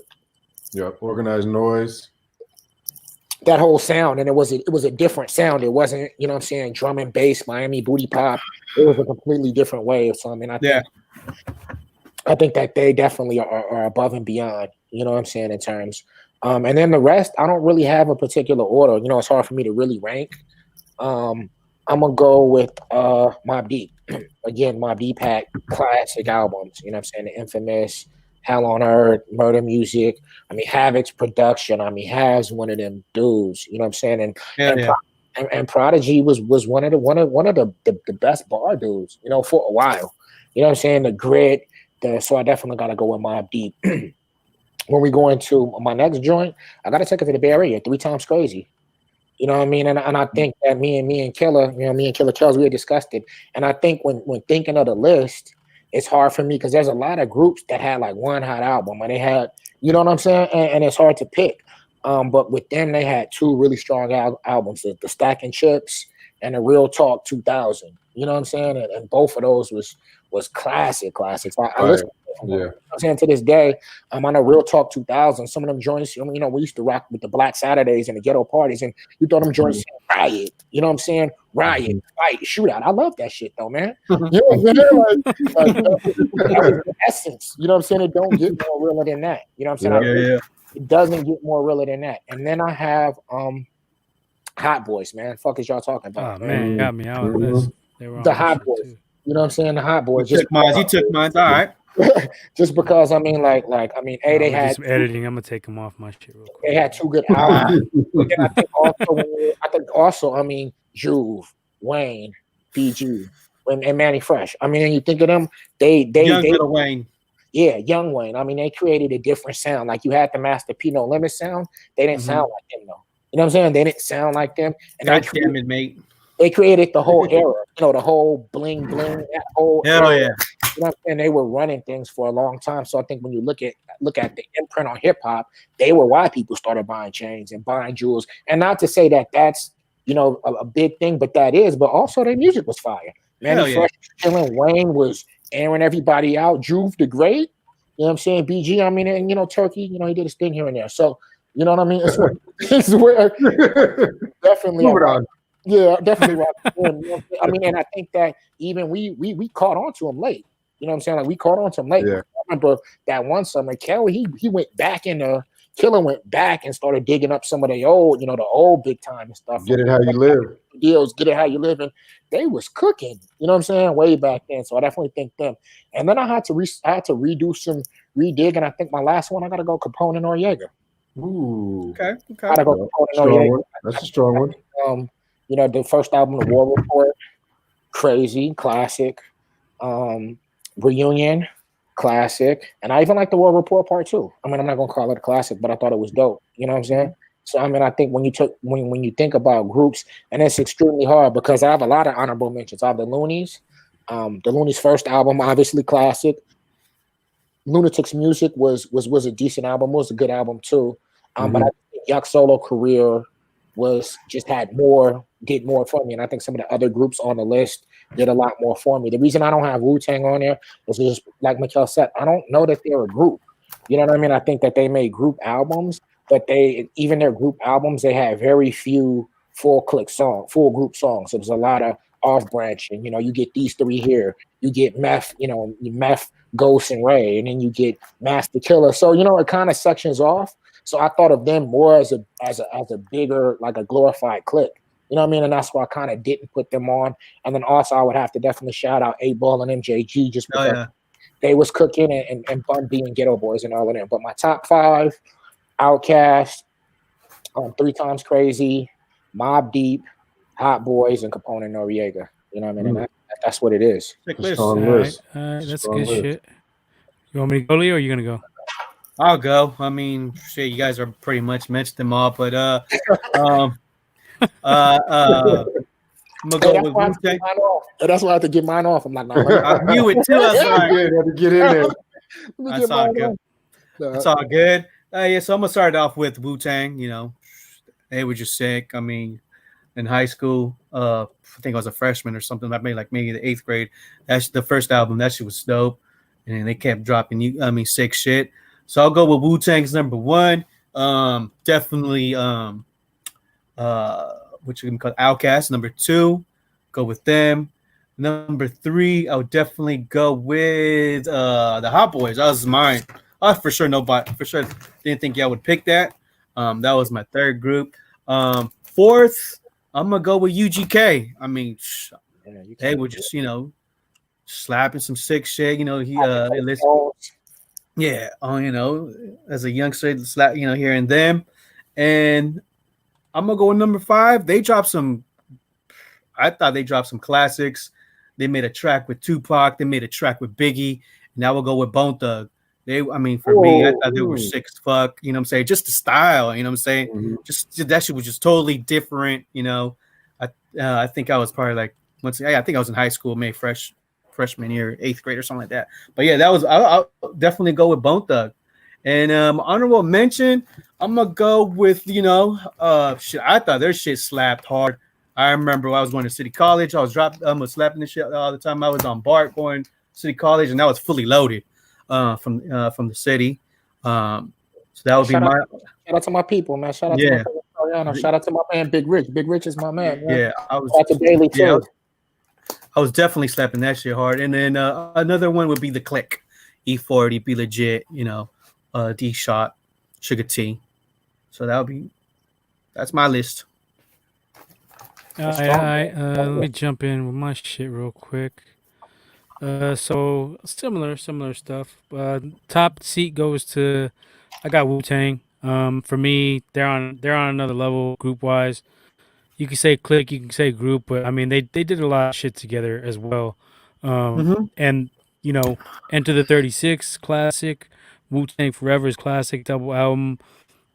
I fuck with their shit often. Their solo projects, they had little kind of like segments too. So you had like Ray and Ghost do a lot of shit together. Damn near group. Yeah, I mean they could be up there. So I mean I got them. They're my number 1. To me, I think they're the best. Number 2, I got. I'm surprised none of you guys put these guys on your list, but NWA. I had NWA number 2. I used to bump a lot of their shit as a youngin, bumping all that shit. They had some bangers. They were the first hip hop super group. Yeah.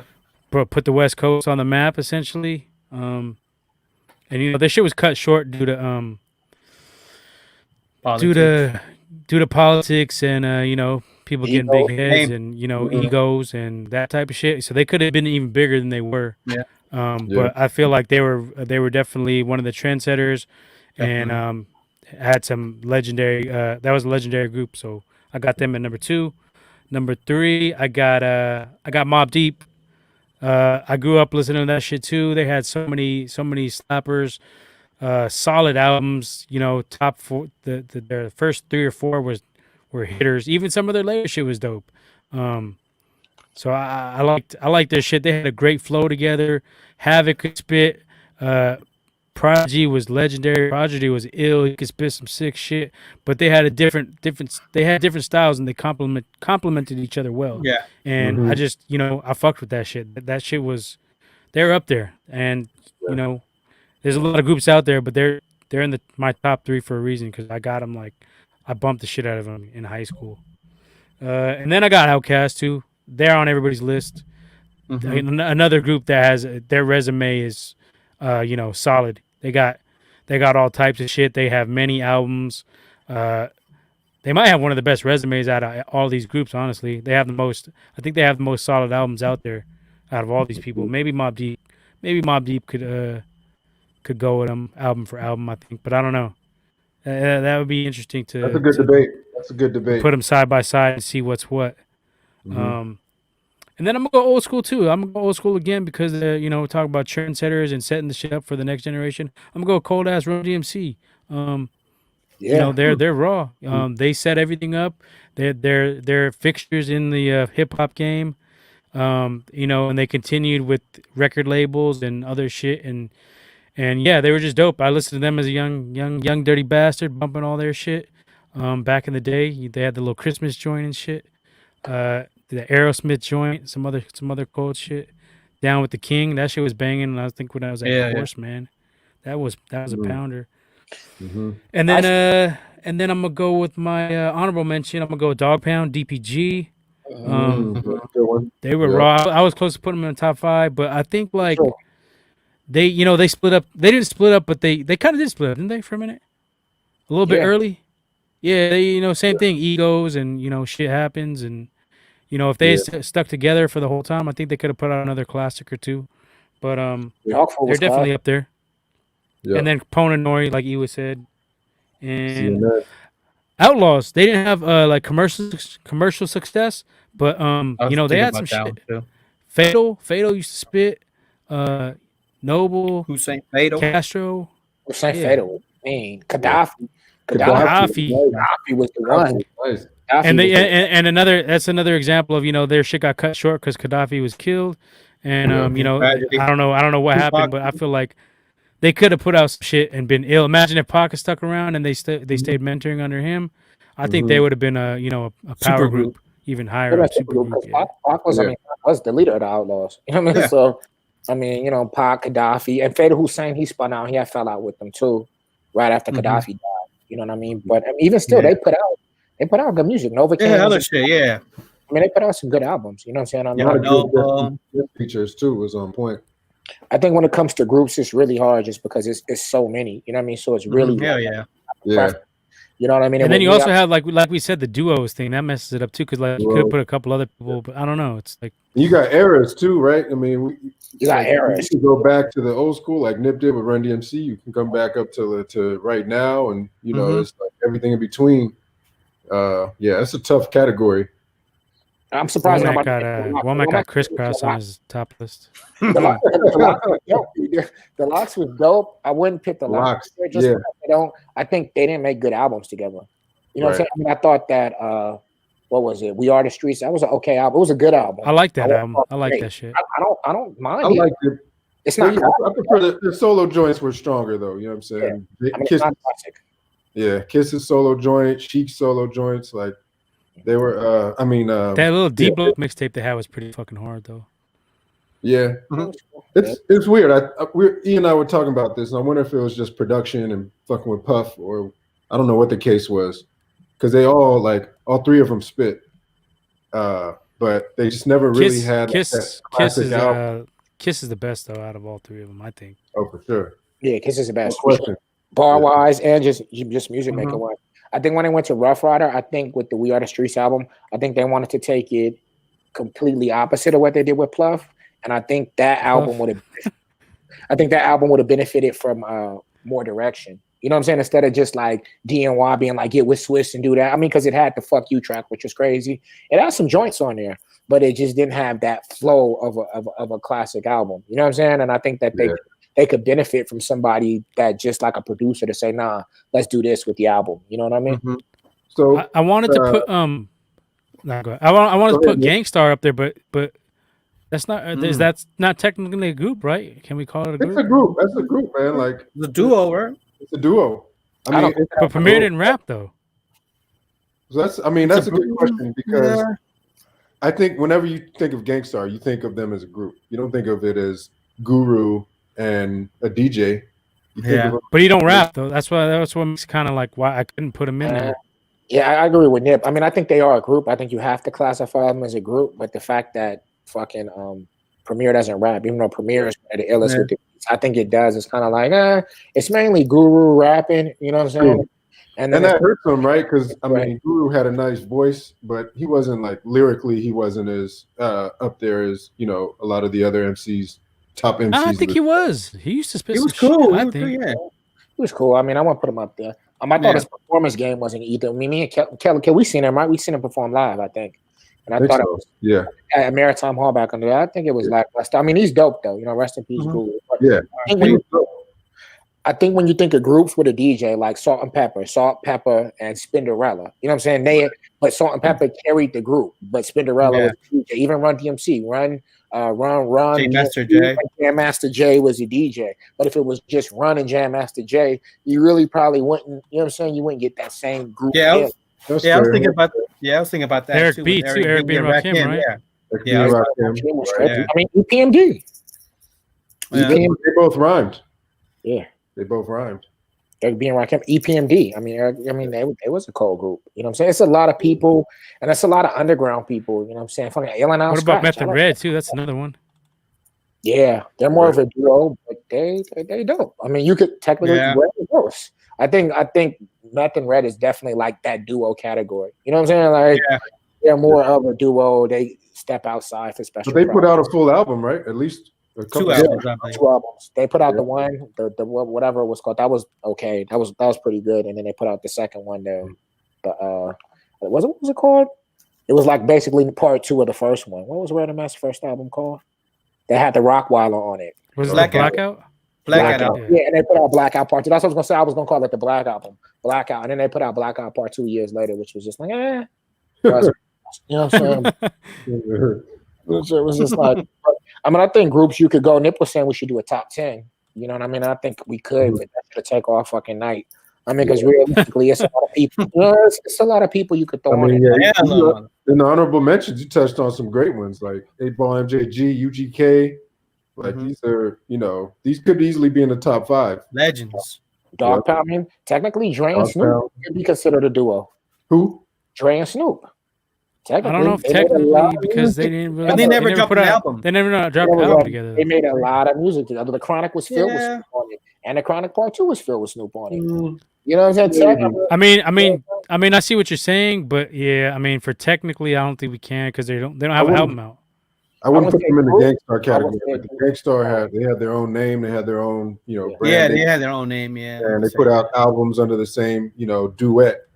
Whereas, I mean, Snoop and Dre had great chemistry and they put each other on, but they were featured on each other's solo projects. Yeah, Dre featured everything. I say a Bay Area duo, Mess and Quinn, fire, and they put out multiple projects together. You know, Explosive Mode is Explosive Mode. Yeah. You know what I'm saying? It's classic, and they did what Explosive Mode Part 2, Part 3, but they definitely was a dope duo. You know what I'm saying? In terms of duos, I mean, they Loonies too. Oh yeah, Loonies was honorable mention. Loonies is dope. You know what I'm saying? Definitely. RBL, IMP. Yeah. I think the Loonies is like a little step above them just because the Loonies, their first album was crazy. The Loonies Operation Stackola was. Lunatic Music has some bangers too. Lunatic Music has some dope joints. It definitely has some dope joints. I mean, it's hard. Like they could have easily been top 5. I mean, and honestly, the Silver and Black album wasn't bad. Yeah, I forgot about that album. That wasn't. I mean, it wasn't. It had some joints on it though. You know what I mean? I play some of that shit still. That last one that came out was kind of hard. What the fuck was that one called? The High Times one. They put out one called High Times. That one has some joints on it. It had like a white album cover. No, it had a. This one had a cartoon album cover with like a food truck or some weird shit on it. But it had the mechanics produced most of the album, and it had real? some on it. Yeah, the Damn. mechanics. Check out High Times. I don't know if it was a mixtape or whatever, but that one was dope. Because Numbskull went to jail for like 7-8 years or some shit like that. You know what I mean? So Yuck was. Oh yeah, it's High Times. Yeah, 2015. Yeah. High Times was dope. High Times was a dope Yeah. album. That was. E, you got 3 times over Loonies? I think I would say just for it's hard, bro. The reason I have that is because I think they have 2 stronger albums. Yeah. I mean, I think Operation Stackola is better than both of their albums, but I think the combination of Real Talk 2000 and Stacking Chips is better. Even Immortalized has some and Immortalized has some joints too. So I think their first 3 versus the Looney's first 3, I think it's debatable, dude. I think it's a hard one, especially because Yuck's my guy. You know what I'm saying? So I think it's debatable, but I just remember like at the time, I remember Stacking Chips. I remember, Sick of La Fun and all of that. And then I definitely remember Real Talk 2000. You know what I mean? It got crazy, rocket ship, all that type of shit. You know what I mean? No doubt. Yeah. I mean, I think they're up there too. I was close to putting them on my list as well. I mean, and also, and to circle back with that, Keek the Sneak. You know what I'm saying? Like 3 Times Crazy had Keek the Sneak. And what happened with 3 Times Crazy, a lot of what happened with them is they stopped putting out music due to contractual obligations. So that's why you have a Keek album, but Keek album would have all of them on it, all throughout it, because they couldn't put out, and I heard him interview on it, because they couldn't put out an album together collectively. So, Asian Man come out with an album. Dual Committee. Was cool. Yeah. I remember. I think I saw that. Yeah, you know what I'm saying? Like, so they kind of circumvented that. So they put together a lot of music, maybe not necessarily under the 3 Time imprint, but it was 3 Times Crazy music. You know what I mean? And I think that's dope. But I definitely, whereas the Loonies didn't really do that because they got into it and they kind of broke up. You know what I mean? I think Operation Stackola is a classic, though. I would rank that solo album higher than probably any of 3 Times work, but I think the overall body of work between the 2 groups, I think I edge it to 3 Times Crazy just a little bit. They had a longer run. You know what I mean? They had a longer run. I mean, and Keek's album was fire too. Keek, Dual Committee was a fire album, and even Asian Man's album wasn't. Man was decent. You know what I'm saying? That Spark and Flames with the Mob Figures on it. Mm-hmm. No, the Mob Figures was another one too. Yeah, Mob Figures was another one. Mob Figures was another big group. Yeah, they only had 1.2 though. I think from what I remember. They only had one. Initially, they had the one joint. I think it was just called Mob Figures. Mob Figures. Yeah, that was the one. Hustling in the Rain, High Stakes. That was one of them. That was one of them ones. You know. And Yuck also had the Regime too. So he was dropping albums, compilations, and they were pretty sick. It was I remember he had Sibo. I think he had Tech 9. I forgot about that. Who both Bassolini. They had all Mad Max. Yeah, they had Mad Max. But I forgot about the Thug Lords. The Thug Lord album. Yeah. No, but the Sibo. I mean, the Thug Lords. Yeah, that's a crazy duo. That's a duo. Sibo and that was sick. And Bo Loke. Bo Loke is one of them dudes, man. Bo Loke is one of them dudes. So I mean, I think it's like we could sit and we could talk about it forever, bro. You know what I'm saying? In terms of this type of thing, because there's so many different eras and so many different genres. You know what I'm saying? This sparked my journey. Well, I got to go and look at my Spotify list and revamp. You can go by region. You can go in the South. You can go Bay Area. You can go East Coast. I mean, there's so many different variables. Yeah, it's I mean, you can. There's one group I forgot to mention. 3-6 Mafia. That was another one for me that was slapping their shit hard. Yeah. So I can't believe I missed that. That's I'm gonna throw that in my top 5. Oh, I forgot about it. Who's getting both? Damn. I'm gonna take out the. No, did I put the? No. You didn't put the clip. Yeah, you put. I think you put them as a. Honorable. Oh, shit. I'm gonna take out Bone Thug. Fuck. Yeah, I guess. Yeah, because I had Bone Thug number 5. 3-6. I mean, 3-6, and they went through a lot of eras too. Right? They went a lot of elements, and they kicked out a lot of group members. Remember, they used to have Lord Infamous and Gangsta Boo. Oh yeah, Black. You know what I'm the saying? chat. Yeah. The chat. That shit. Yo, question, y'all. I don't know if this was on your agenda, but producers. Have you ever talked about top producers? Nah, man. All the hip hop shit we've had, you've been on. I'm pretty sure. I think. I'm not sure if this is a later episode that in the works. Yeah, that's definitely something. It's definitely something we would have to etch it. You got a plan for. Yeah, etch it because that's gonna go deep. Fucking Womack had Cypress Hill on his honorable mention list. I think a lot of that is because Womack kind of looks like a beige Be Real. Be fake. Be fake. Womack doesn't have the Yin Yang Twins in there. Anyway, bro. Hey, but check it, bro. I got to dip, y'all. You know what I'm saying? Year-end show. I appreciate y'all, coming back on. Killer. Always love talking about hip hop. Always love with the Gold Dirty Bastards. Bless. We definitely gonna have some more of this, in the upcoming year and the upcoming episodes. You know what I mean? We're gonna drop it and continue to heat. Make sure to subscribe. Make sure to like. Make sure to share. You know what I'm saying? Happy New Year. I'm gonna take a shot. Y'all. Out of here. We on it. All right, y'all. All right. All right, man. We'll holler. We got, we can chop it up some fights coming up after, next year. We're gonna get to it, man. We're gonna get to it next year, man. Y'all be easy, man. Peace. All right. All right. What's up, Kels? You gonna stick around for the football shit, or you gonna dip out? Yeah, I'm gonna dip out too, man. I'm gonna that's all good. on the next one. We're just gonna make some picks. All right, man. Happy New Year, Kels. We'll hit you, man. Later. One. Just two-man crew. Some good shit. Yeah, right I mean, there. there was some shit. I forgot about a few. Hell yeah. That was some shit I need to go back. I kind of want to go top 10. Because there was enough to go top 10, but like E said, we'd be fucking probably on all night with top 10. Yeah. 5 more each. Because there was a lot of old school shit I wanted to put on there too. A lot of old school Cuddy groups. Cause like I wanted to add Eric B, Rakim and Eric B in that one. I hella forgot about 3-6 Mafia. Hella forgot about them. And Cuddy ass Naughty by Nature too. They were kind of cool. Yeah, they were cool. Yeah. Yeah. I mean, they weren't top 5 or nothing, but they were good. Yeah, that's some good shit though. Yeah, it was alright. It was alright. Womack kept it halfway decent. Wasn't creeping it out too much on the list. I'm sure he would have found a way to snuck Eminem up in that shit somehow, though. And D12. I thought he was serious at first too. I swear.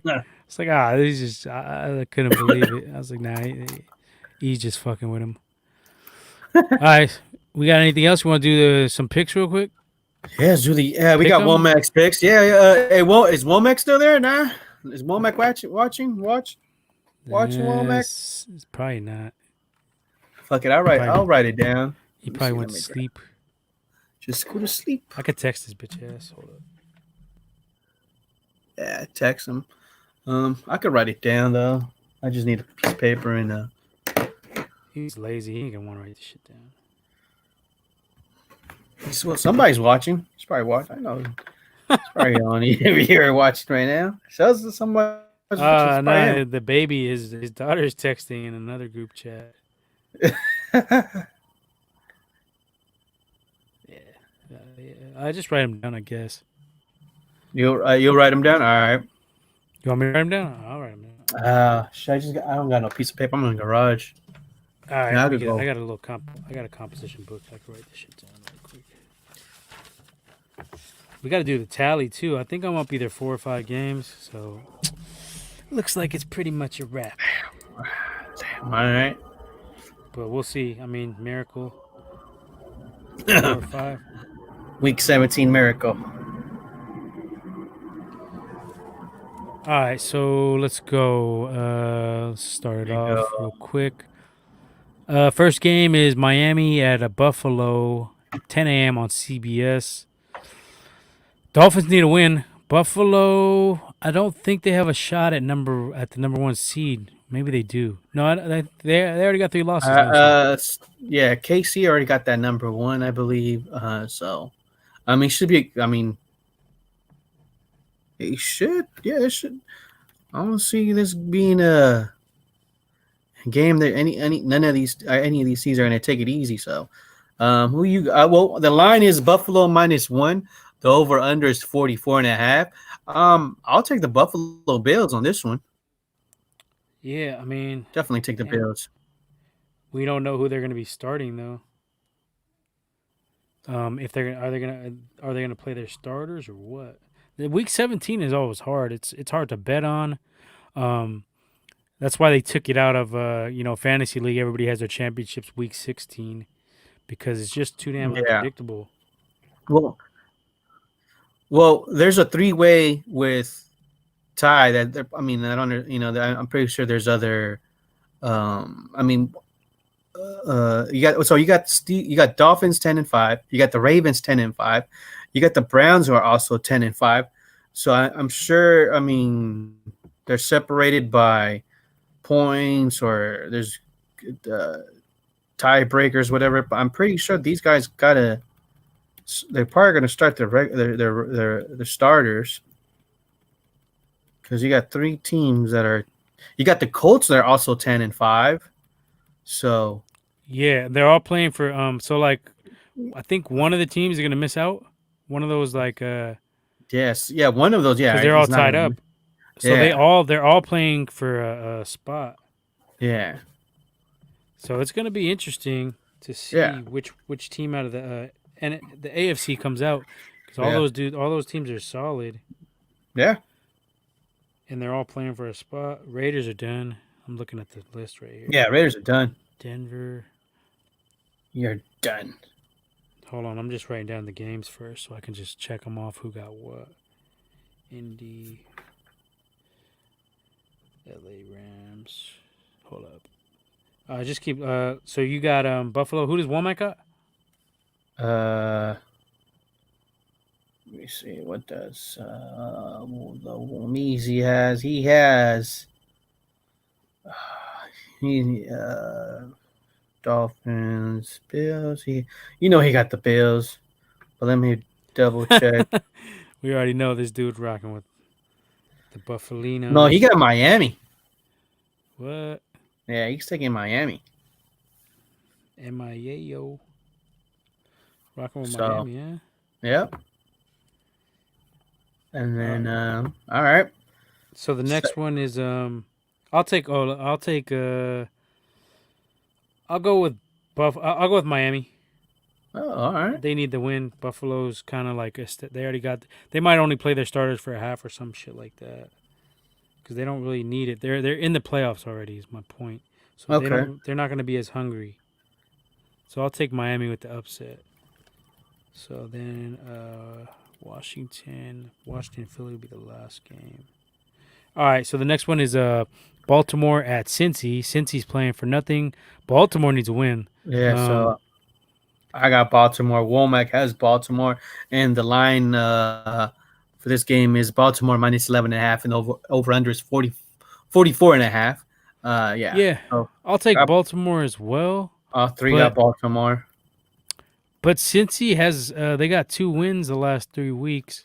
So they are kind of dangerous. Because I don't know why they're playing inspired football, but I'll take Baltimore. I think Baltimore pulls it out. Maybe they keep it close, and then Baltimore pulls away at the end, get that dub. Yeah. But I mean, most likely Baltimore should blow them out. And the Steelers and the Bills are both tied at 12-3. So. Yeah, but it's not as important this year for seeding, because there's not even crowds. Mm-hmm. Yeah. But if you don't get that number 1 seed, then it doesn't really matter because that's the only one who get the bye week, because they changed it. So now you got 7 teams, so only the top seed gets the bye.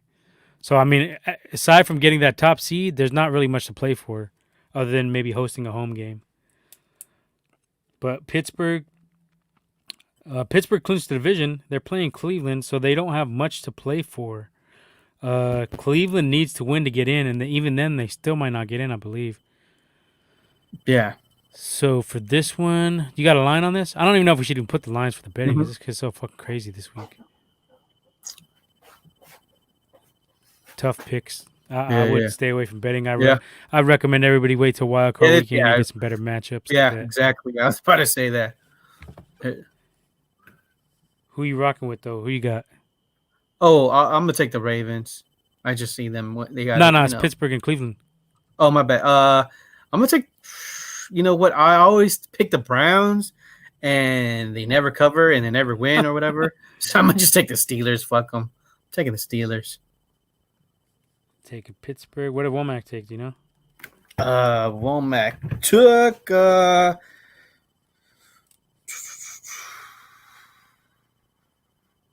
What is he at? Where you at, Womack? He took. What's this? Steelers Brown. He took Cleveland. To Cleveland? Yeah. Damn. All right. I'm gonna take Pittsburgh too. I think the Browns just always find a way to choke it up, and if they lose this game, so yeah, they're gonna do the Brown type of shit and get eliminated. And Pittsburgh, just coming off a big win against Indy, I think Indy's actually a better team than Cleveland. So Yeah. I think maybe Pittsburgh comes alive a little bit again towards the end of the season and gets in the playoffs, and maybe they could upset some teams in there, even though everybody's kind of counted them out. So I'll take Pittsburgh on this one. The next game we got up is let's see here, Minnesota going against Viking Lions. Detroit Lions. We can be quick on this one. I'll go. Is Minnesota eliminated? I think they're eliminated, right? They're 6-9, but mathematically, I think they're still in it. I think so. I'll take the Vikings, and Womack has. I'm sure he takes Minnesota. Yeah, he has Minnesota as well. Yeah, he took Minnesota. I'm gonna take Minnesota as well. They're slightly better. Cousins sucks, but they're slightly better than the Lions. Lions got nothing, no offense, no defense, and yeah, that's pretty much it for that one. Next up, we got New York Jets going against the Pats. This is an ugly ass game. Nobody's playing for nothing. They're playing for picks at this point. Yeah. Well, no, not even the Jets. They're not getting the number one pick. They fucked up, and Jacksonville already clinched. So Jets are pretty much playing for I think from anywhere from pride, 2 to 5. whatever. Yeah, playing for pride, and I guess Darnold's trying to look to save his career probably. So that's something to look into. Cam got benched in the middle of last week's game last night. So the Jets have won 2 in a row, surprisingly. But am I going to take them this week? That's the thing. Give me the Patriots. Womack has Patriots. Pats. Take the Patriots. I could see Belichick being an asshole and just whipping the shit out of the Jets, make it worse for their pick. Yeah, I'm going to take the Pats too. Belichick, after a loss like that, he's going to have something to prove. Hell yeah. So he's going to be coming after these guys. And he has something owns the Jets too. Yeah, he has something under his sleeveless hoodie. All right, and next up, we got a major playoff implications in this game. Yeah. Because if Washington loses, the winner of this game will be the NFC East champion and make the playoffs. That's the way it goes. They'll be under 500. Yeah. Everybody's hyped up on Dallas making the playoffs now. That's the fucking talk on the national sports scene. Yeah. Dallas is alive, so they're loving it. I'm gonna take the Cowboys. Womack has the Cowboys as well. God damn. Picking all the same shit, huh? Yep. So you guys ain't catching me. God damn. I'm gonna take Dallas. Easy. ATL Tampa coming up next. Tampa's playing for not much. Tampa. I think their seat is pretty much locked in. Taking Tampa. What did Womack take? Womack got Tampa. Yeah, Tampa. Didn't these fools just play? They just played like a couple weeks ago. Falcons just played Green Bay. Yeah, but I think the week before that they played Tampa. They just played KC. Yeah, I think the week before that they played Tampa. Yeah. I think it was a close game. Tampa. No, actually, I think Tampa blew them out after. Yeah. I'm gonna take Tampa. I got no reason to be taking upsets. That's your guys' job if you want to catch me. I'll just stick with the favorites. Take it to the bar bank. Get my bottle. GB Green Bay Barless Packers. bar. Green Bay against Chicago. Uh, Green Bay. Packers. They need this game, right? Because they're trying to get home field. Chicago needs the game to stay in playoff hunt. So it's pretty much like it will have the playoff feel because they're both playing for something big.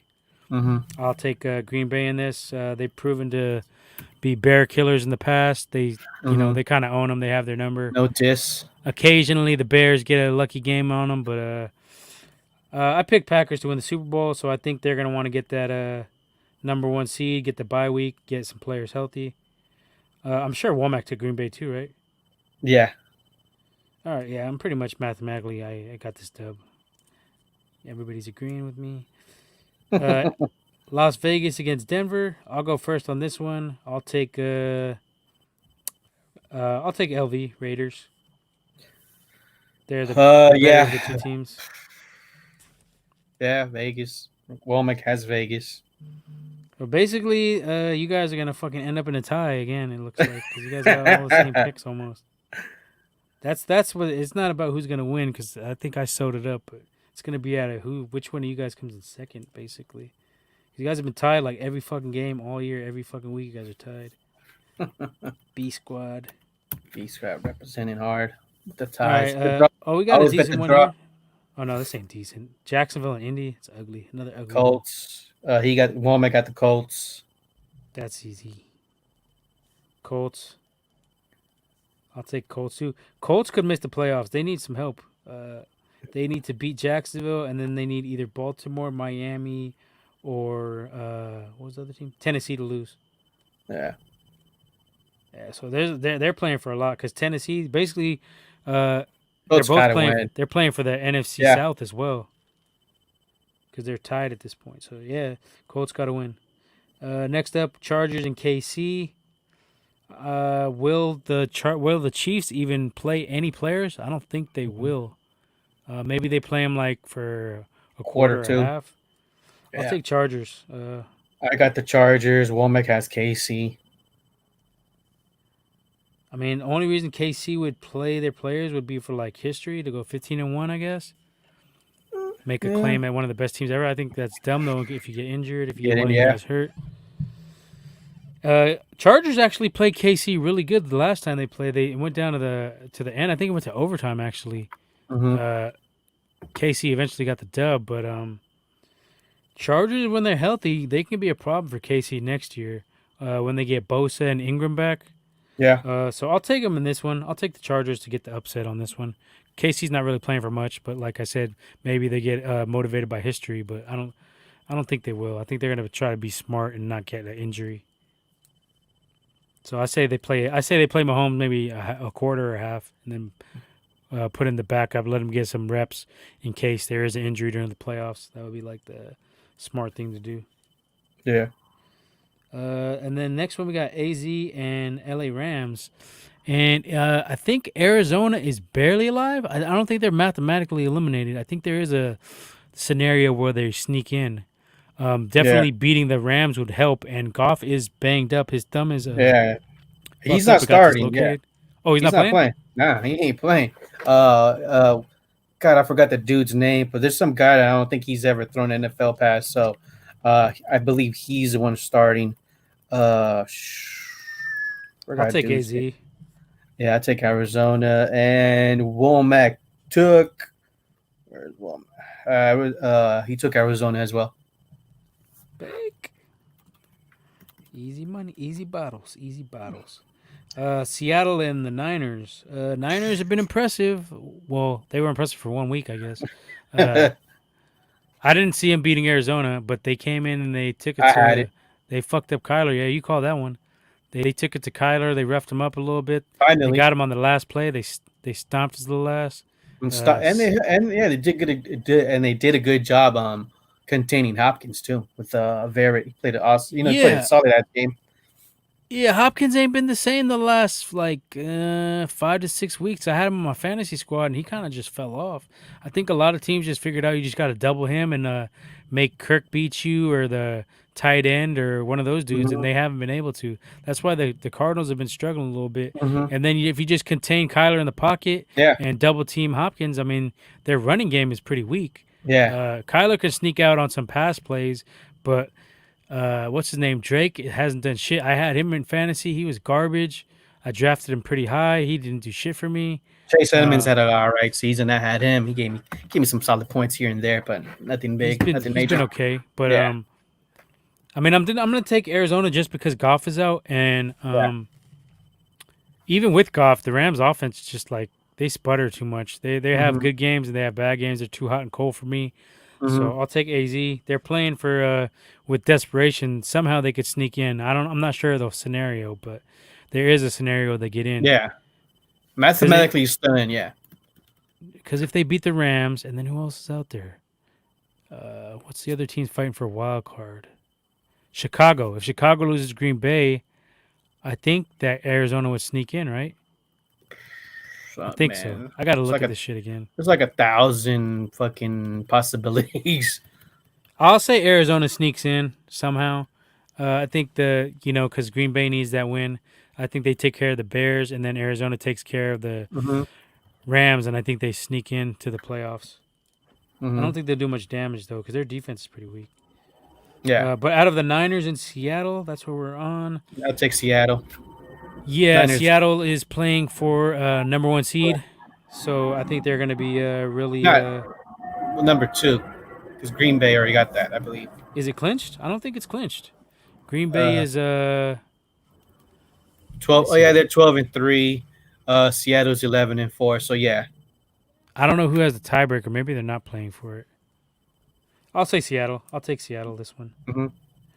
Every time I pick the Niners lately, they don't win, so I'm taking Seattle. You're taking Seattle. What did Womack get? Just a quick. I believe there's some comments on the YouTube chat if you want to peep it out. I don't know. It might be a little. I don't know. He got. Womack got Seattle. 80 Impala said Impala 6. Let's show it.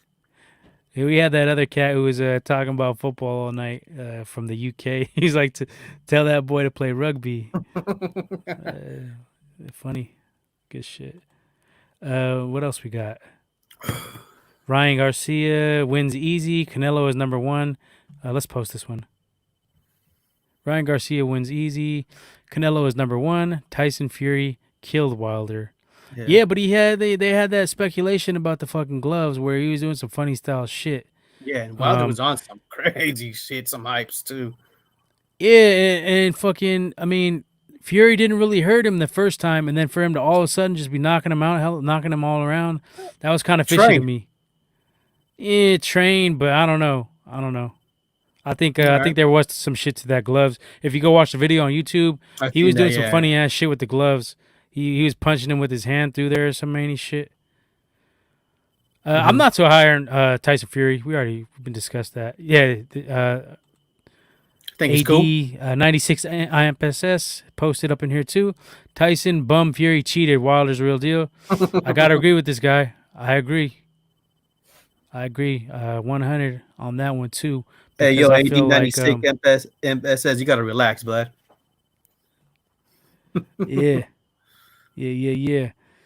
Man, he all up in our shit. Good shit. Canelo, yeah. We got that. Canelo is a top P for P fighter in the game. Yeah. And then he put Seattle by 10. Hell yeah. Niners. Hell yeah. Where the fuck are we playing? Are we playing in Arizona again? I believe so, yeah. Nah, are we? Shit. Let me see. Let me check. No, it's in Seattle, I think. No? It's in Seattle. No Trent Williams. No, it's in Arizona. Yeah, it's Arizona. No, it shows right here. Yeah, Arizona, yeah. No Trent Williams. No Ayuk. Who the hell? Well, I mean, this is gonna be a sorry ass game. I think I might just go to work on Sunday. skip week 17. Man, this is ugly. We're probably gonna get ran. I'd say if I had to pick a number, I'd say Seattle 27, Niners 9. I don't think we might have any score a touchdown. Oh, who's playing? Who's quarterbacking? Beathard? Yeah, I wouldn't be surprised. Yeah, I'll say 27-10. Give us a touchdown. What did Womack pick? Seattle? Yeah, he picked Seattle. Seattle. And next up, we got New Orleans Saints taking on Carolina Panthers. Saints. Yeah. Panthers are going. Well, Bridgewater's back, though. Hey, this is where I come up. Are the Saints gonna? Are the Saints playing for anything? I don't think they're really playing for anything. What's his name? Womack has New Orleans as well. Saints. Take the opposite. Should I give you guys a chance? Let's see.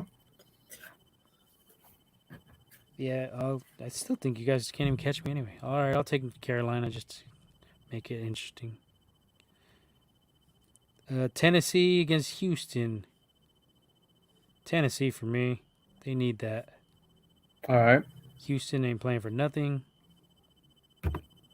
They have an interim coach. They ain't got shit to play for. Who? Tennessee and Houston. Oh yeah. So yeah, Titans. Titans got one. And Womack, I'm sure he took Titans. He took Tennessee. All right, last one. This one is pretty significant too. We got Washington. Washington going against Philly. Philly's eliminated, but Washington has to win or they're out. They don't get the NFC least. So this is a big game. Because if not, the winner of the Dallas and New York Giants game will be the NFC least champs. Mm-hmm. Womack has Washington, and I'm gonna take Philly. Womack has Washington. You're taking Philly. Yeah. Okay, so you guys probably won't tie. That's good. I'm gonna go with.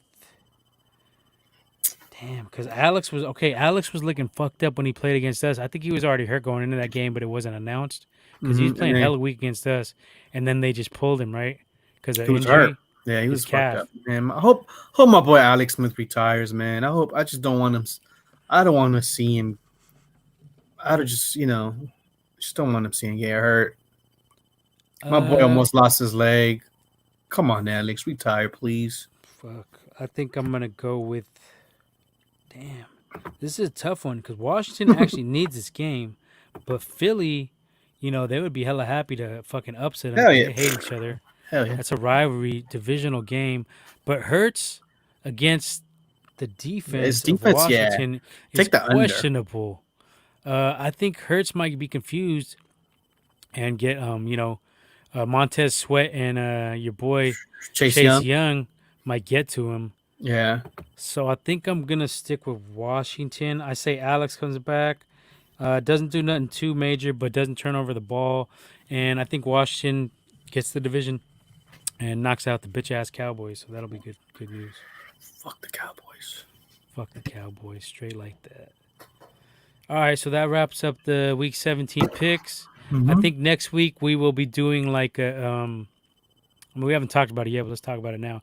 I think we should do like a little State of the Niners breakdown. Maybe try to get on a couple different Niner perspectives, not from just Gold Dirty Bastard, but some other cats we talked to about sports. Maybe get a couple new cats on here or something like that.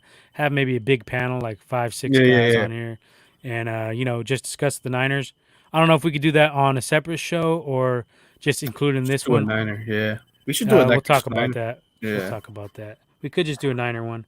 Hey, AD96 SS, if you're ready, hop on.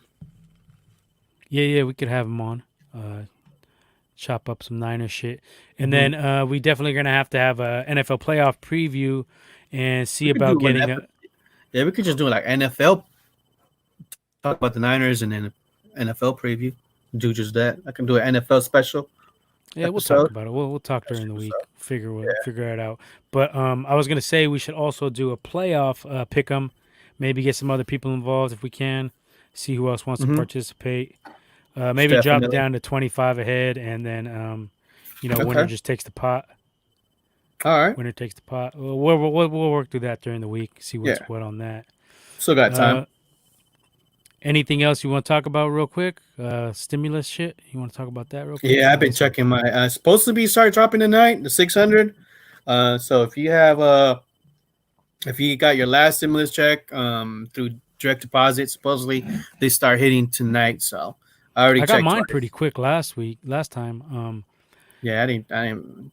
Supposedly they started dropping tonight. So I'm not holding my breath. I'll get it Yeah, when I it ain't comes. It tripping. ain't like it's nothing major. That 2,000 would have been really nice. That'll be nice for a lot of people. I've been lucky to not have to rely on the stimuluses, but there's a lot of people out there that actually really need them. So I was definitely pushing for that 2,000. But we talked in group chat. We already knew that the Senate would not pass that. Mhm.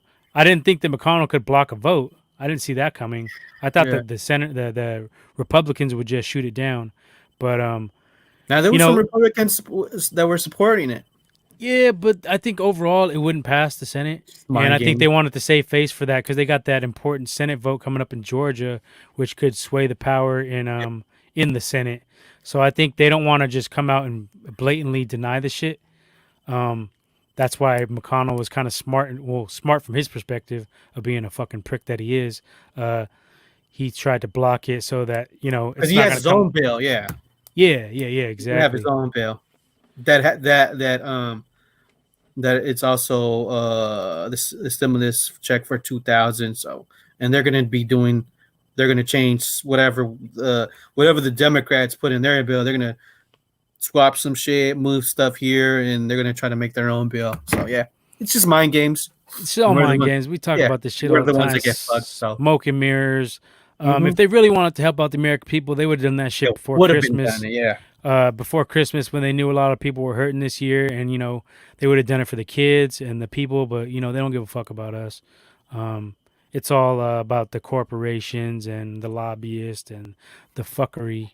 Yeah. But yeah, I mean we talk about this shit in group chat. We you don't catch us slipping. We know what's up. We weren't expecting that 2,000 to pass. Yeah, it's all just playing mind games with people. Politics as usual, shit like that. Yes, yep. But it would have been nice. Yeah, I would have been mad with 2 racks. Yep. It would have been. I think it would have been 2 racks, and then 2 for kids for each kids.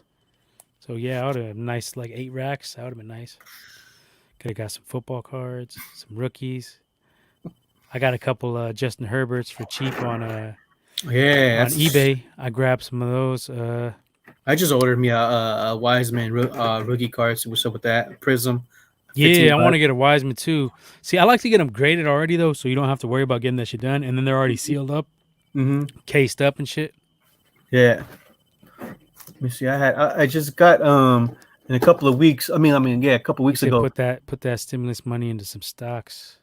Yeah, he knows what's up. He knows what's up. Yep. That's smart. Yeah, right before Clay got hurt, I got some Clay rookie cards, $10, $15. So nothing big, prestige. Yeah, I just got. I also got. I got this nice little Donruss. Fucking Justin Herbert. I think Herbert's the real deal. So I was like, I got to get a couple of this dude's rookie cards. Being a quarterback. And in a big market like Los Angeles, I think his cards are going to be the ones that if he has a career, they're going to be worth some dough. For sure. I'm not putting a major on it, just a couple bucks here and there. I ain't bought a card in years, so that was cool to do that. Fuck around with that a little bit. But I would like to get a Wiseman. I got an Obi Toppin too, a little red Prism card. Nice. But I definitely want to get a Wiseman too because he has potential. He has potential to be one of the best centers coming up in the next few years. That's handles. And there's not too many centers out there anyway, so the position itself is kind of dying. So he's gonna be going up against a lot of smaller cats, so he could really dominate. Once he 3 blocks tonight. Once he gets it down, he has potential to be like all-time great if he goes down the right path. Yeah. Bulk up, maybe put on a nice little 10 pounds. 10, 15. He will. Especially with Draymond, barking barking at him, telling him, hey, you know what I'm saying, do this, do that, you know what I'm saying? And he showed that attitude that he wants to learn. He knows what's up. He knows where he's at. You know, he knows it's potentially, you know, after Steph and Clay and Dre retire or, you know, whatnot, he's a franchise. He's going to be the face of the, you know, the Warriors. Yeah, Dubs are 2-2 now. So they're not totally out of it. They're kind of like, you know, getting their whims. Play Portland. That's going to be a good test right there. When do we play them? I believe next. I think we play them on New Year's Day. Oh, that'll be good. Mm-hmm. It's still early in the year too. You don't know who's real yet.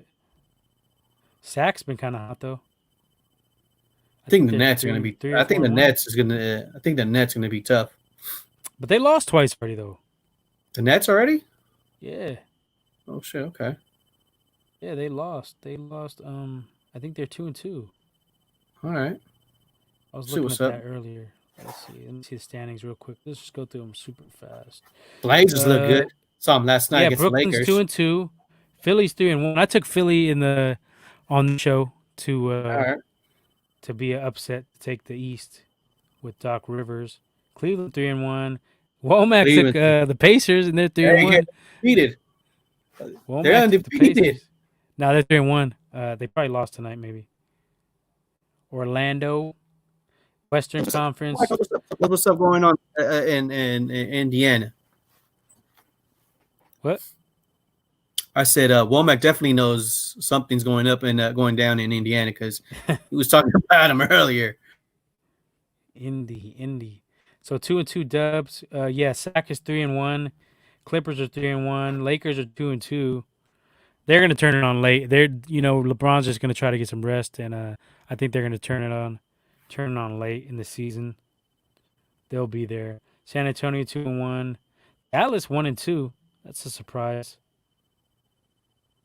And then other teams, Utah 2-1, Portland 2-1. We all thought they'd be one of the top teams. Denver 1-3. It's kind of weird. Yeah, it's early. It's real early. I think you have another comment on the chat, YouTube chat. Yeah, you got AD. Steph on fire, bro. Just saying. Left field, late to the party. All good. We appreciate the comments. Drop them in whenever. Sometimes I don't see them if I'm looking at the schedule and shit like that. Probably be getting to them kind of late, but I'll keep my eyes up on that shit more. Yeah, right on. Right on for tuning in and listening and dropping some shit in here. We appreciate it. I think we're ready to wrap it up. We ain't got shit to talk about, right? Oh, shit. Real quick. You see that Wonder Woman? That shit was garbage. Blood. All right. So I fell asleep 3 times on that shit. But all right, so the first time I tried to watch it, I couldn't. We were having Christmas dinner, so it was kind of tough because we had family over. So I was like, all right, I'm gonna put it on later. Put it on. I think I fell asleep in the first 30 minutes. And after that, the next day, same thing. I think I fell asleep on the same part. So I fast forwarded it. I think I watched a good hour, fell asleep again. So I think I still like half hour. But definitely a movie you should definitely check out is Soul. Soul was nice. I haven't seen that yet. I gotta peep that. Soul was nice. Me and the wife watched it. I think like yesterday or on Sunday. No, we watched it on Sunday. It was nice. It was good movie. Yeah. Good movie. Definitely. Stay away from Wonder Woman though. That shit was. I was like, because I had seen the SF Comic Book Company had said some shit on Facebook like we're not even gonna waste our time reviewing this shit, and I was like, damn, it was that bad. Yeah. Even I went and watched it again. I went and watched it, and I fell asleep the first night, and I was like, all right, I watched the first like 30 minutes. I was like, yeah, it's kind of weak, but maybe it gets better. I tried to watch it again, I think last night, and I fell asleep on it 2 more times, and I just had to keep rewinding back. I hate doing that shit because then you don't even remember exactly where you're at. Yeah. And then you're like, oh damn, I did see this part. So it was like that, but I kept watching and damn, that shit was weak, bro. Like, yeah, the storyline was garbage. The villains were garbage. Yeah, it was just like it was hella cheesy. Yeah, I wasn't feeling that. All right, so as soon as I was watching the mall scene where Wonder Woman is just like floating. I was like, that shit don't look right. And when she was He using the said- lasso, He said Magic 4-0. okay. I was like, that don't Yeah, look that shit was right. I mean, weird. I was like, I could see Spider-Man doing that type of shit. I was like, why is she just floating? So as soon as I saw that, I was like, okay, I'll give it a try. But yeah, I was talking. Cheetah was whack too. Yes, I didn't get that far yet. I was talking to what's his name, Ray Doomzilla from the SF Company Hour, and he texted me that day. He's like, don't even bother watching it. So once he told me that, I was like, I'll give it a try. But yeah, within the first half hour, I was knocked out. So that's not a good sign for me. Nah, that shit was weak, man. Like, I like all them comic book movies too, and I couldn't even fuck with that one. That was like, And I love worst. Gal Gadot. She was looking nice. Mm-hmm. She was looking nice. But yeah. Now, yeah, that shit was garbage. I was looking forward to that shit too. Yeah, I was hell like, yeah. that That was Christmas juice. week, I'm gonna peep this Hell shit yeah. out. My daughters didn't even want to watch it. They were cool off it. They were for right. real? Yeah, they were smart. But I watched Mandalorian with them again last night. They hadn't seen it yet. The finale. They were all What? they were hyped. They were like crying when Luke Oh. took Baby Yoda. Like, I'm done with this show. I'm done with this show. I can't believe they're taking him off. It's like, man, y'all gotta look at the bigger picture. They're gonna have another Yeah. series with this guy. Yeah. So once again, I was talking to Ray Doomzilla. I was talking about him. I was like, so what's up? Is this the end of the Mandalorian? But I guess he had some sources, and he was saying, nah, there's going to be a Mandalorian season 3 as well as with the book of Boba Fett. So Yeah, they're doing. I thought it was 3. done, but you were saying nah. They're doing a season 3. They're gonna keep Okay. going with this shit for a minute. Oh shit! All right, I'm They're ready. just the next season. I think is gonna be like Mandalorian fucking around with the actual Mandalorian people. Yes, and then he's gonna be with that Bo-Katan chick. Yeah, we were saying we were talking That about shit's that. sick though. I fuck with Mandalorian. Hell yeah. That's one of my favorite shows.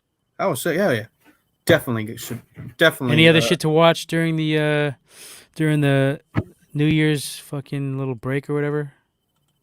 AD96IMPSS says long shot on Netflix. Dodger film, but 100.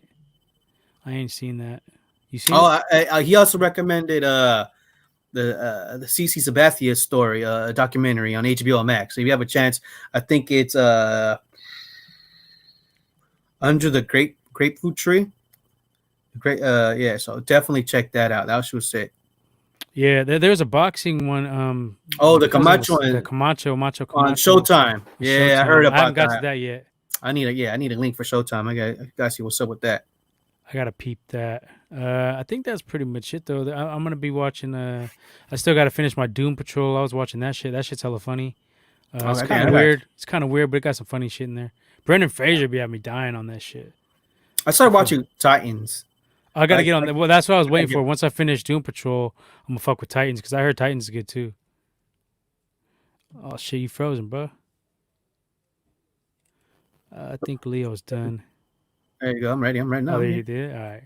Yeah, so I was watching. I'm on Doom Patrol. I believe season 1, episode 4 or 5. But then I stopped, and then I started watching Teen Titans, and then I think I'm on episode 4, 5. But yeah, I'm gonna start watching those as well. Yeah, once I finish Doom Patrol, I'm gonna fuck with Titans. Titans looks good. Yeah, but I had already started. I had already started Doom Patrol because HBO Max didn't have Titans at that point. Yeah. So I just been kind of lagging on Doom Patrol. I'd be forgetting. Mm-hmm. And then once I finish that, I'm gonna jump on the Titans shit because I heard good shit about Titan show. Actually, I heard either season 2 or season 3 was hella weak though. Is what I heard actually. Okay, I don't know about that, but I heard season 1 is good. Yeah, so I'm gonna watch that. I'm gonna finish it. I'm fuck with that. Probably watch some and then watch some hoops. Just try to get more on the hoops. Oh yeah. Yep. I'll watch some bowl games too. Definitely some bowl games on bowl games this year. The hell of the players ain't even playing because of COVID and shit. Oh yeah, okay. All right. I think that wraps it up. We didn't do no 3 hours because Womack wasn't fucking babbling on He about talks shit. way too much. You gotta relax, Womack. You gotta relax, bud. I was like, what the hell are you talking about, bud? Yeah, and some of the stuff he talks about is real questionable. But we'll save that for group chat. Questionable. Shit. All right. Big question marks. Yeah. So where can they find us at? What are we rocking with on the Twitter? Oh yeah. Quick shout outs to Oh yeah, shout out. some dope folks on Twitter. We had the F and Nerds podcast. They were listening to our they were listening to the holiday special. Shout out to them. Follow them. They're on Twitter. The F and Nerds podcast.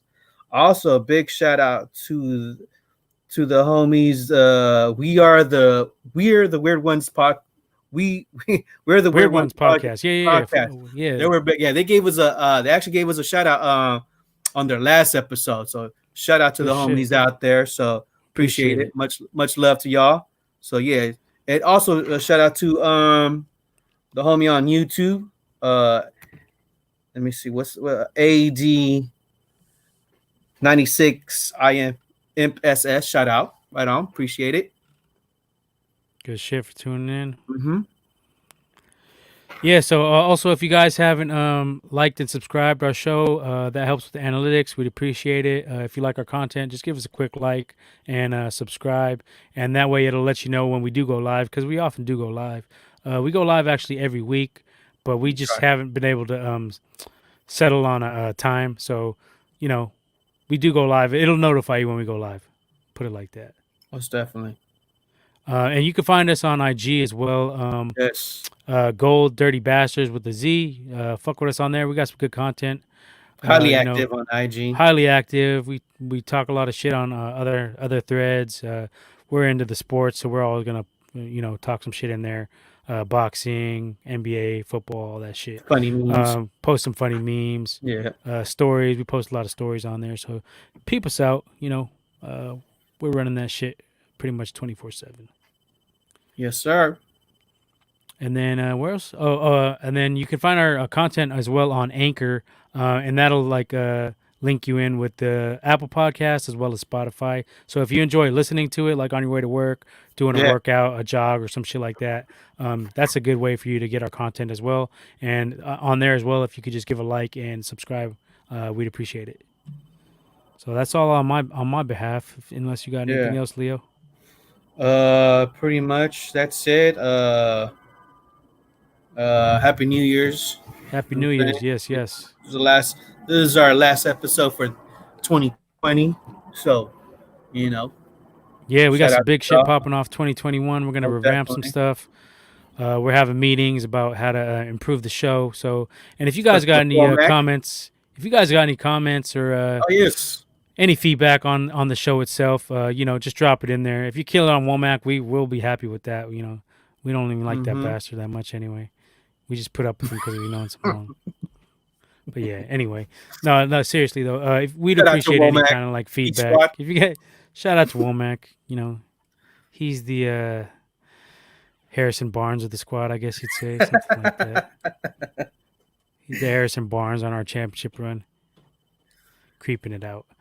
But yeah, any feedback we'd appreciate. Any comments or topic. If you guys got any topics you want to hear from us next week, you could drop us DMs on IG or Twitter or whatever, and we'll see if we can incorporate them in. If you got some shit we're into talking about, we'll fuck with it. Oh yeah. But Happy New Year, and hopefully fucking 2021 is 10 times better than 2020's been for everybody. Get this COVID shit under wraps and get on with our fucking lives.